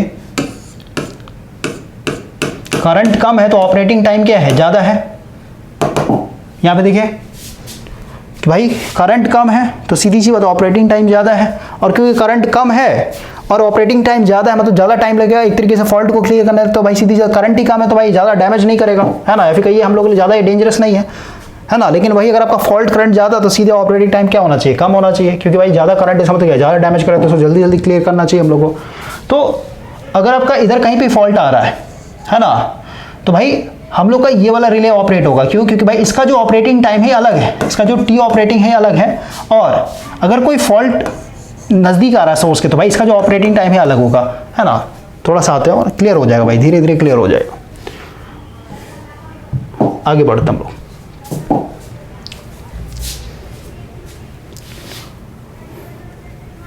ठीक है, आगे बढ़ते हैं। क्या हो गया, कहाँ पढ़ रहे थे, ठीक है। There is appreciable difference the fault current for a fault near end and for a fault at the far end of the protected section of the feeder. आगे बढ़, for such a situation a relay with inverse characteristic would trip faster for a fault near the substation. अभी लिख दिया ना भाई, नजदीक sub station के नजदीक में जो फॉल्ट आया होगा, क्योंकि इसका ऑपरेटिंग टाइम कम है, करंट ज्यादा है और ऑपरेटिंग टाइम कम है, तो सीधी सी बात है जल्दी एक तरीके से इसको ट्रिप कर देगा, यानी जल्दी क्लियर कर देगा, है ना। Which is very desirable feature, जो कि हम लोग चाहते भी हैं भाई, क्योंकि फॉल्ट करंट ज्यादा है तो भाई जल्दी हम लोग का ये फॉल्ट क्लियर होना चाहिए, नहीं तो डैमेज करेगा बहुत ज्यादा सिस्टम को। आगे बढ़ते हैं। Inverse time relay on solidly grounded system have an advantage. देखें, क्योंकि भाई इसमें जो जनरेटर हम लोग यूज कर रहे हैं ना, तो जनरेटर भाई यहाँ पे हम लोग जो ग्राउंडिंग पढ़ेंगे तो डिफरेंट ग्राउंडिंग होता है ना, रेजिस्टेंस ग्राउंडिंग होता है, रिएक्टेंस ग्राउंडिंग होता है ना। तो सॉलिड ग्राउंडिंग मतलब क्या, इसमें कोई भी हम लोग इंपेडेंस ना ऐड करके, एक्स्ट्रा इंपेडेंस ना ऐड करके सीधे सीधे क्या करेंगे, ग्राउंडेड कर देंगे। तो ये एक्स्ट्रा लाइन डाल दिया, इसका कोई मतलब नहीं है। आगे बढ़ते हैं हम लोग, आगे बढ़ते हैं। ठीक है, डेफिनेट टाइम कैरेक्टरिस्टिक, ये तो हो गया इनवर्स कैरेक्टरिस्टिक। तो इनवर्स कैरेक्टरिस्टिक हम लोग किसके लिए यूज कर रहे हैं, जब भाई फॉल्ट जो है मेरा सोर्स के काफी नजदीक आ रहा है उसके लिए। अब जो एक और कैरेक्टरिस्टिक है इसमें, एक और कैरेक्टरिस्टिक क्या है, डेफिनिट टाइम। तो डेफिनिट टाइम कब आता है भाई, जब मेरा कोर सैचुरेट हो जाता है ना। तो ये कि definite time characteristic is desirable where, इसको हम लोग वहां पे यूज करेंगे where ZS is large as compare to Z1। ठीक है, ये कहां पे यूज होगा, ZS is large as compare to Z1। इसका मतलब क्या हुआ भाई, कि मेरा जो सोर्स इंपेडेंस है वो बड़ा है एज कंपेयर टू जो पूरा जो लाइन है, जो भी हम लोगों ने सेक्शन बांट रखा प्रोटेक्टेड सेक्शन उसके मुकाबले। एंड IDMT कैरेक्टरिस्टिक इज, देखिए इसका मतलब क्या हुआ समझिए पहले। ये जो डेफिनिट टाइम कैरेक्टरिस्टिक है ना, क्योंकि भाई ये जो रिले हम लोग यूज कर रहे हैं इसमें 2 चीज छुपे हुए ना, इसका 2 खासियत है भाई। एक तो इनवर्स हो गया कि भाई इनवर्स कैरेक्टरिस्टिक भी दिखाता है अपना, और ये फिर आगे जाकर के सैचुरेट हो जाता है, हायर वैल्यू फॉल्ट करंट पे सैचुरेट हो गया। इसका मतलब क्या कि भाई अब करंट कितना भी ज्यादा हो, आपका जो ऑपरेटिंग टाइम होगा वो कांस्टेंट होगा, समझ गया ना। तो ये जो डेफिनेट टाइम है definite time characteristic is desirable where Z is large as compare to Z1। तो पहले आप इसको तोड़ के समझिए, ये जो definite time over current relay है भाई, इसको आप समझिए बिल्कुल सेपरेट रिले है, आईडीएमटी को भी भूल जाइए, बस ये समझिए अपने आप में जो हम लोगों ने फर्स्ट कैरेक्टरिस्टिक पढ़ा था ना, जो हम लोगों ने फर्स्ट कैरेक्टरिस्टिक पढ़ा था भाई, ये वाला देखिए यहाँ पे definite time over current relay, आप समझिए ये वाला रिले हम लोग यूज कर रहे हैं, क्योंकि आईडीएमटी जो है ना, आईडीएमटी ये मिक्सचर होता है भाई, इसमें इनवर्स भी है, इन इनवर्स कैरेक्टरिस्टिक भी है और डेफिनेट टाइम कैरेक्टरिस्टिक भी है। तो कहाँ पे हम लोग इसको इनवर्स की तरह यूज करेंगे, कहाँ पे इसको हम लोग definite time over current relay की तरह यूज करेंगे, ये चीज हम लोग को समझना है। तो इनवर्स तो मैंने आपको समझा दिया, इनवर्स हम लोग इसलिए यूज कर रहे हैं ताकि जो सोर्स के नजदीक में जो फॉल्ट आ रहा है भाई, उसको हम लोग जल्दी जल्दी क्लियर कर सके। अब ये डेफिनेट टाइम है, इसको हम लोग कहाँ पे यूज करेंगे, ये चीज समझिए। लिखा है definite time characteristic is desirable where Z is large as compare to Z1। यहाँ पे जस्ट उल्टा है, इनवर्स के लिए क्या था, इनवर्स के लिए टर्म एंड कंडीशन था भाई कि जेड जो होना चाहिए मेरा स्मॉल होना चाहिए एज कंपेयर टू Z1, क्योंकि जेड मेरा स्मॉल होगा तो सोर्स के नजदीक आएगा तो भाई इंपेडेंस मेरा कम है काफी, तो फॉल्ट करंट लार्ज होगा, फॉल्ट करंट लार्ज होगा तो भाई इनवर्स कैरेक्टरिस्टिक होने के कारण क्या हो जाएगा, ऑपरेटिंग टाइम मेरा कम से कम हो जाएगा, समझ में आया। लेकिन डेफिनेट टाइम कैरेक्टरिस्टिक कहां पे यूज करेंगे, जहां पे जो जेड होगा वो वेरी लार्ज होगा एज कंपेयर टू Z1। तो ऐसे केस में कैसे हम लोग डेफिनेट टाइम कैरेक्टरिस्टिक को यूज करते हैं, ये क्यों हम लोग के लिए अच्छा होता है इसे समझिए। इसने बोला भाई कि मेरा जो सोर्स इंपेडेंस है ना, ये मेरा मच ग्रेटर देन है एज कंपेयर टू Z1, मतलब जो भी हम लोग का यहाँ पे प्रोटेक्टेड सेक्शन है उसके मुकाबले, ठीक है, ABCD। अब समझिए भाई, क्योंकि मेरा यहाँ पे मान लेते इधर कहीं पे फॉल्ट हुआ, इधर कहीं फॉल्ट हो रहा है भाई, तो सीधी सी बात है, या फिर कहीं सोर्स के नज़दीक ही फॉल्ट हुआ, सोर्स के नज़दीक ही फॉल्ट हुआ, तो भाई सोर्स के नज़दीक फॉल्ट पे तो भाई हम लोग डेफिनेट टाइम यूज़ करेंगे नहीं, हम लोग को इन्वर्स यूज़ करना। इसका मतलब क्या, अगर मान लेते दूर हुआ कहीं पे, तो दूर हुआ इसका मतलब क्या है, इसमें जो फॉल्ट करंट बहेगा क्या हो जाएगा आपका, EG upon ZS plus Z1, क्योंकि भाई इसका वैल्यू अपने आप में काफ़ी बड़ा है, इसको जोड़ेंगे तो और, तो भाई फॉल्ट करंट में क्या हो जाएगा, काफ़ी कम हो जाएगा, समझ में आ रहा है, फॉल्ट करंट मेरा काफ़ी कम होगा। या फिर कहिए फॉल्ट जो है मेरा यहीं पे आता है, यहीं पे आता है, सोर्स के पास ही आता है, तो भाई क्योंकि मेरा ZS काफ़ी लार्ज है ना, तो अभी भी क्या होगा आपका, अभी मेरा लार्ज है तो फॉल्ट करंट मेरा कम होगा। तो डेफिनेट का मतलब क्या है भाई, फॉल्ट करंट पे ये डिपेंड ही नहीं करता है, फॉल्ट करंट भाई मेरा ज़्यादा है या फिर कम है इससे कोई लेना देना नहीं होता है, इसका जो ऑपरेटिंग टाइम होगा वो फिक्स रहता है भाई। जैसे ही पिकअप करंट से अधिक आएगा कोर मेरा सैचुरेट हो जाएगा, कोर सैचुरेट हो गया, सीधी सी बात है, ये मेरा ऑपरेट कर जाता है। तो ये कंडीशन जब आपका लगा हुआ रहेगा तो यहाँ पे हम लोग डेफिनेट टाइम कैरेक्टरिस्टिक यूज करेंगे, क्योंकि करंट से कोई मतलब ही ना, हम लोग फिर ऑपरेटिंग टाइम, जैसे डेफिनेट टाइम का मतलब क्या, ये आपका टाइम ग्रेडेड वाला सिस्टम हो गया भाई, समझ में आया। इनवर्स वाला मतलब क्या, इनवर्स वाला क्या दे रहा है आपको, करंट ग्रेडेड वाला दे रहा है। तो टाइम ग्रेडेड सिस्टम में ये वाला, और इसमें हम लोग डेफिनेट टाइम यूज करेंगे, यानी इधर वाले में 0.5 सेकेंड हो गया, फिर आपका ये 1.1 सेकेंड हो गया, फिर आपका 1.5 सेकेंड, इस तरीके से करेंगे। तो सिचुएशन के हिसाब से भाई कहाँ पे, जैसे सोर्स के नज़दीक होगा तो हम लोग यूज़ करेंगे इनवर्स कैरेक्टरिस्टिक, अगर दूर है सोर्स से तो भाई हम लोग यूज़ करेंगे सीधे सीधे डेफिनेट, ठीक है, इसका मिक्सचर होता है। तो ये था हम लोग का आईडीएमटी रिले का कैरेक्टरिस्टिक, ठीक है, और इनमें दोनों होते हैं, इनवर्स का भी और डेफिनेट का भी। कहाँ, जहाँ पे हम लोग को इनवर्स यूज करना हो तो भाई वहाँ पे हम लोग कोर को इस तरीके से डिजाइन करेंगे कि भाई इनवर्स रीजन में काम करे, और जहाँ पे हम लोग को डेफिनेट कैरेक्टरिस्टिक चाहिए तो भाई वहाँ पे हम लोग इस तरीके से इसको डिजाइन करेंगे, इसके कॉइल को, कि भाई ये डेफिनेट कैरेक्टरिस्टिक शो करे।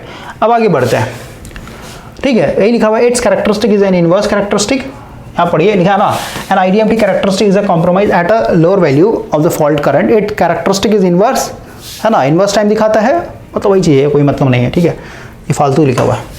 आगे बढ़ते हैं, अब देखिए क्या बोल रहा है कि भाई जो आईडीएमटी है इसका हम लोगों ने ऑलरेडी देखा था ना कैरेक्टरिस्टिक, हम लोग के पास और भी तो रिले है ना भाई, जैसे आपका वेरी इनवर्स हो गया, आपका एक्सट्रीमली इनवर्स हो गया, यहाँ पे देखिए, है ना, ये इनवर्स हो गया, वेरी इनवर्स हो गया, तो डेफिनेट टाइम था, इनवर्स, वेरी इनवर्स, एक्सट्रीमली, और इसके बीच में आपका क्या आ रहा था एक तरीके से आईडीएमटी। तो भाई इसके मुकाबले मेरे पास और भी तो है, वेरी इनवर्स हो गया, एक्सट्रीमली इनवर्स हो गया। तो अगर हम लोग को कुछ और भी इसमें चेंजिंग करना भाई अपने सिचुएशन के हिसाब से, तो ये लिखा ना, दो IDMT relay are widely used for the protection of distribution system and some other applications, ठीक है, in certain situation very inverse and extremely inverse overcurrent relay are used instead of IDMT relay, ठीक है। अब ये लिखा है ना, this has already been discussed in the section। अब देखिए, एक्सट्रीमली इन्वर्स या फिर कहीं very inverse over current relay का हम लोग, या फिर कहीं इस कैरेक्टरिस्टिक वाले रिले को हम लोग कहाँ यूज़ करते हैं समझ में आएगा। देखिए हम लोग का एक कॉन्सेप्ट होता है भाई इन रश करंट, है ना। जब भी आप ट्रांसफार्मर को ऑन करेंगे तो भाई जो ट्रांसफार्मर है वो अचानक से अच्छा खासा करंट खींचता है, यानी जो करंट का भाई ग्राफ बनेगा ना वो शार्पली राइज करता है, फिर धीरे धीरे वो डीके करेगा। जैसे हम लोग का जो ट्रांजिएंट करंट होता है ना, कैसे कुछ देर के लिए आता है फिर धीरे धीरे डीके कर जाता है, उसी तरीके से आपका इनरश करंट भी होता है। कॉन्सेप्ट दिया गया था आपका। तो इसमें आप आइए,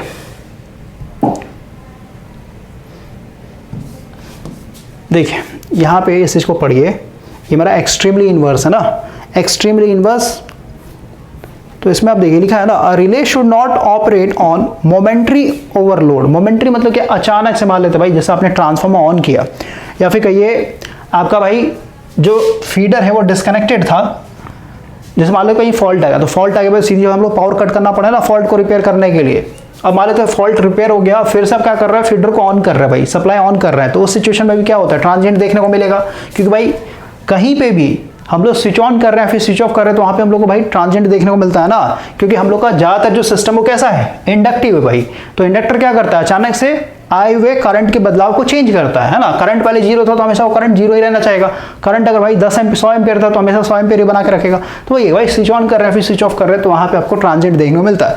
तो ये बोल रहा है कि भाई जो भी हम लोग का रिले है ये मोमेंट्री ओवरलोड, मतलब मान लेते हैं इनरश करंट, मतलब अचानक से करंट बढ़ गया भाई, है ना। तो वो करंट आपका ऑटोमेटिक डिके कर जाएगा ना कुछ समय के बाद, ठीक है। तो मोमेंट्री अगर आपका ओवरलोड आ रहा है, अचानक से कहीं भी हल्का सा भी करंट में फ्लक्चुएशन देखने को मिल रहा है भाई, तो उस हल्के से मोमेंट्री ओवरलोड के कारण आपका रिले ऑपरेट नहीं करना चाहिए, है ना। लिखा है वही चीज, but it must operate on sustained short circuit current.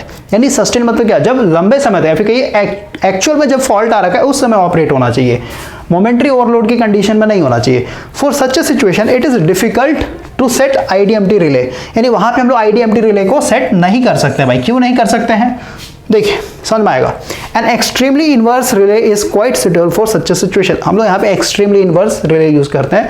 This relay is used for the protection of alternator against, अब देखिए प्रोटेक्शन ऑफ अल्टरनेटर कैसे करते हैं, प्रोटेक्शन ऑफ ट्रांसफार्मर कैसे होता है, आपका बस बार कैसे प्रोटेक्शन होता है, ये सब पढ़ेंगे अपने आप में ये, क्योंकि अब आगे जो लिखा गया है ना ये पूरा पूरा प्रोटेक्शन ऑफ अल्टरनेटर के बारे में लिखा गया। आगे बढ़ते हैं, जैसे यहाँ पे देखिए when the circuit breaker is reclosed, मतलब ये फीडर को हम लोग यानी स्विच ऑन कर रहे हैं फिर से फॉल्ट क्लियर करने के बाद हैवी इनरश करंट देखने को मिलेगा। तो इस सिचुएशन में भी क्या होगा, आईडीएमटी लगाएंगे भाई, ये बार बार क्या कर देगा, ये सोचेगा फिर से फॉल्ट आ गया फिर से सर्किट ब्रेकर ओपन कर देगा, है ना। तो ऐसे सिचुएशन में हम लोग एक्सट्रीमली इनवर्स यूज करते हैं। कैसे होता है अभी समझाता हूँ मैं आपको।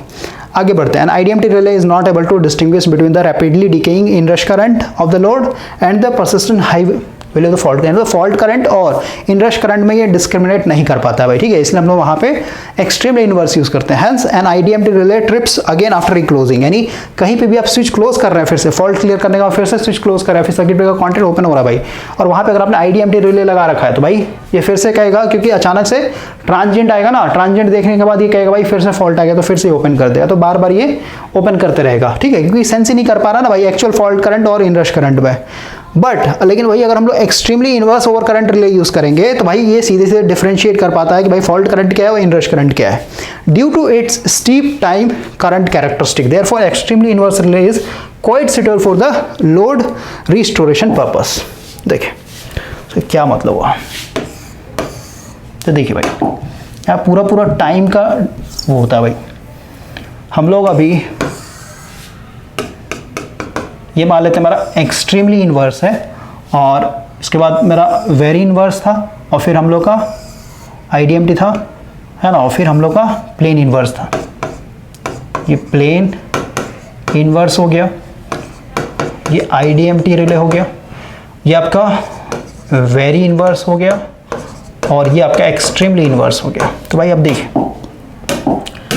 अगर आप सेम फॉल्ट के लिए भाई, जैसे मान लेते हैं हम लोग पास दो सिस्टम है, एक में आपने आईडीएमटी रिले लगा रखा है और दूसरे में आपने सेम लोकेशन पे एक्सट्रीमली इनवर्स लगा रखा भाई। तो हम लोग यहाँ पे फॉल्ट करंट मान के चलते हैं, क्योंकि ये मेरा करंट है, फॉल्ट करंट है और ये मेरा ऑपरेटिंग टाइम है। तो अब देखिए भाई आईडीएमटी मान लेते हैं, फर्स्ट केस में मेरा ये फॉल्ट, ठीक है, इसको बोल रहा हूँ IF1 और दूसरा मान लेते हैं हम लोग का और एक्सटेंड कर देते हैं, सब में कंपेयर कर लेंगे IF2, ठीक है। तो अगर आप यहाँ पे IDMT के लिए देखते हैं भाई, तो फर्स्ट केस में फॉल्ट करंट ज़्यादा है, तो सीधी सी बात है, क्योंकि इन्वर्स कैरेक्टरिस्टिक ये भी दिखाता है ना, तो इतने फॉल्ट करंट के लिए, यानी इतने फॉल्ट करंट के लिए भाई इसका जो ऑपरेटिंग टाइम है ये है, और जब फॉल्ट करंट मेरा इतना, यानी फॉल्ट करंट जब मेरा ये था कम है फॉल्ट करंट, तो भाई सीधी ऑपरेटिंग टाइम इसका ज़्यादा होगा, तो ये इतना ऑपरेटिंग टाइम ले रहा है भाई, सही बात है। तो इनका जो ऑपरेटिंग टाइम का जो डिफरेंस है इतना आ रहा है। लेकिन वही अगर आप एक्सट्रीमली में देखते हैं भाई, तो इतने फॉल्ट के लिए भाई इसका जो ऑपरेटिंग टाइम है ये सिर्फ और सिर्फ इतना है ना, सिर्फ और सिर्फ इतना है भाई। और इस वाले फॉल्ट के लिए जो इसका जो ऑपरेटिंग टाइम है, यहाँ पे ग्राफ थोड़ा सही नहीं बन रहा भाई, ओके, सिर्फ और सिर्फ इतना है। तो इनके बीच में जो एक्चुअल जो टाइम जो डिफरेंस होता है ना, टाइम डिफरेंस से ज़्यादा होता है भाई, ठीक है। ये ग्राफ थोड़ा सा सही से नहीं बना, हम लोग इसको जो है ना इसके पैरेलल नहीं लेके जाता है, ऐसे कुछ लेके जाता है, ठीक है। तो कहने मतलब क्या है ना भाई, इनमें जो टाइम डिफरेंस आता है ना, देखिए इसको सेपरेट करके ही समझते हैं। मान लेते पिकअप करंट है,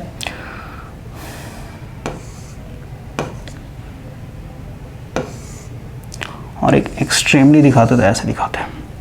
एक्सट्रीमली जो होगा ना,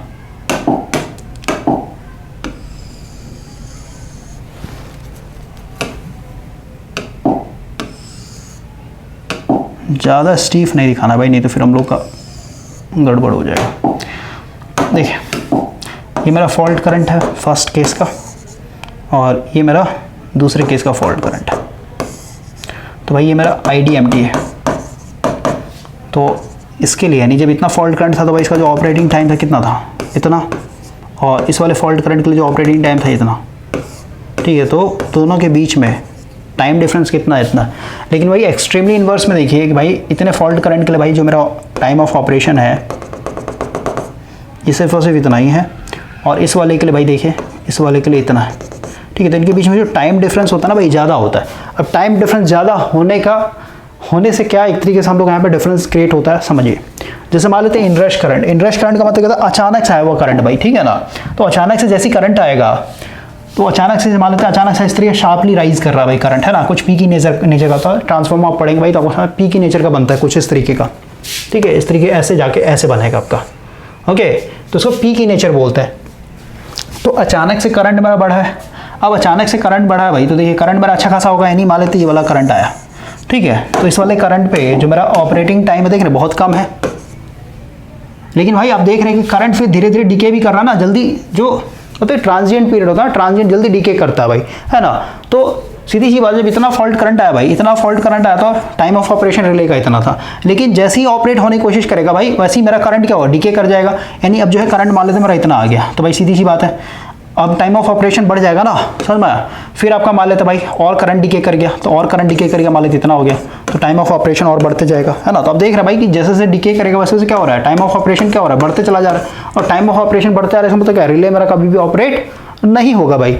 लेकिन यही सेम चीज़ अगर आप IDMT में यानी इसमें देखेंगे भाई, क्योंकि हायर वैल्यू ऑफ करंट पे क्या होता है, सैचुरेट कर जाता है ना। सैचुरेट मतलब क्या, ये एक definite time over current relay की तरफ बिहेव करता है। तो भाई इसमें यानी IDMT रिले में अगर आप देखेंगे इनरश करंट का बिहेवियर, तो जैसे ही आता भाई कोर सैचुरेट कर गया, क्योंकि अचानक से करंट मेरा बढ़ा, कोर सैचुरेट कर गया, इसका मतलब क्या, इसका भाई जो ऑपरेशन होगा टाइम ऑफ ऑपरेशन तुरंत रिले एक तरीके ऑपरेट कर दिया भाई, फॉल्ट आ चुका है ना। तो ये डिफरेंस क्रिएट नहीं कर पाता भाई, इसीलिए हम लोग IDMT रिले जहाँ पे फेल हो जाता है वहाँ पे फिर हम लोग वेरी इन्वर्स या फिर एक्सट्रीमली इन्वर्स रिले यूज़ करते हैं।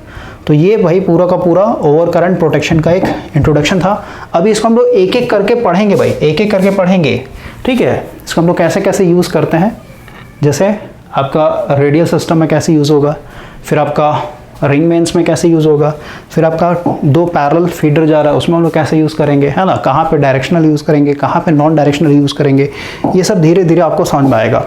बस जितना आपको समझाया जा रहा है भाई लेक्चर में, उससे आप नोट्स बनाते चलिए, क्लियर हो जाएगा पूरा।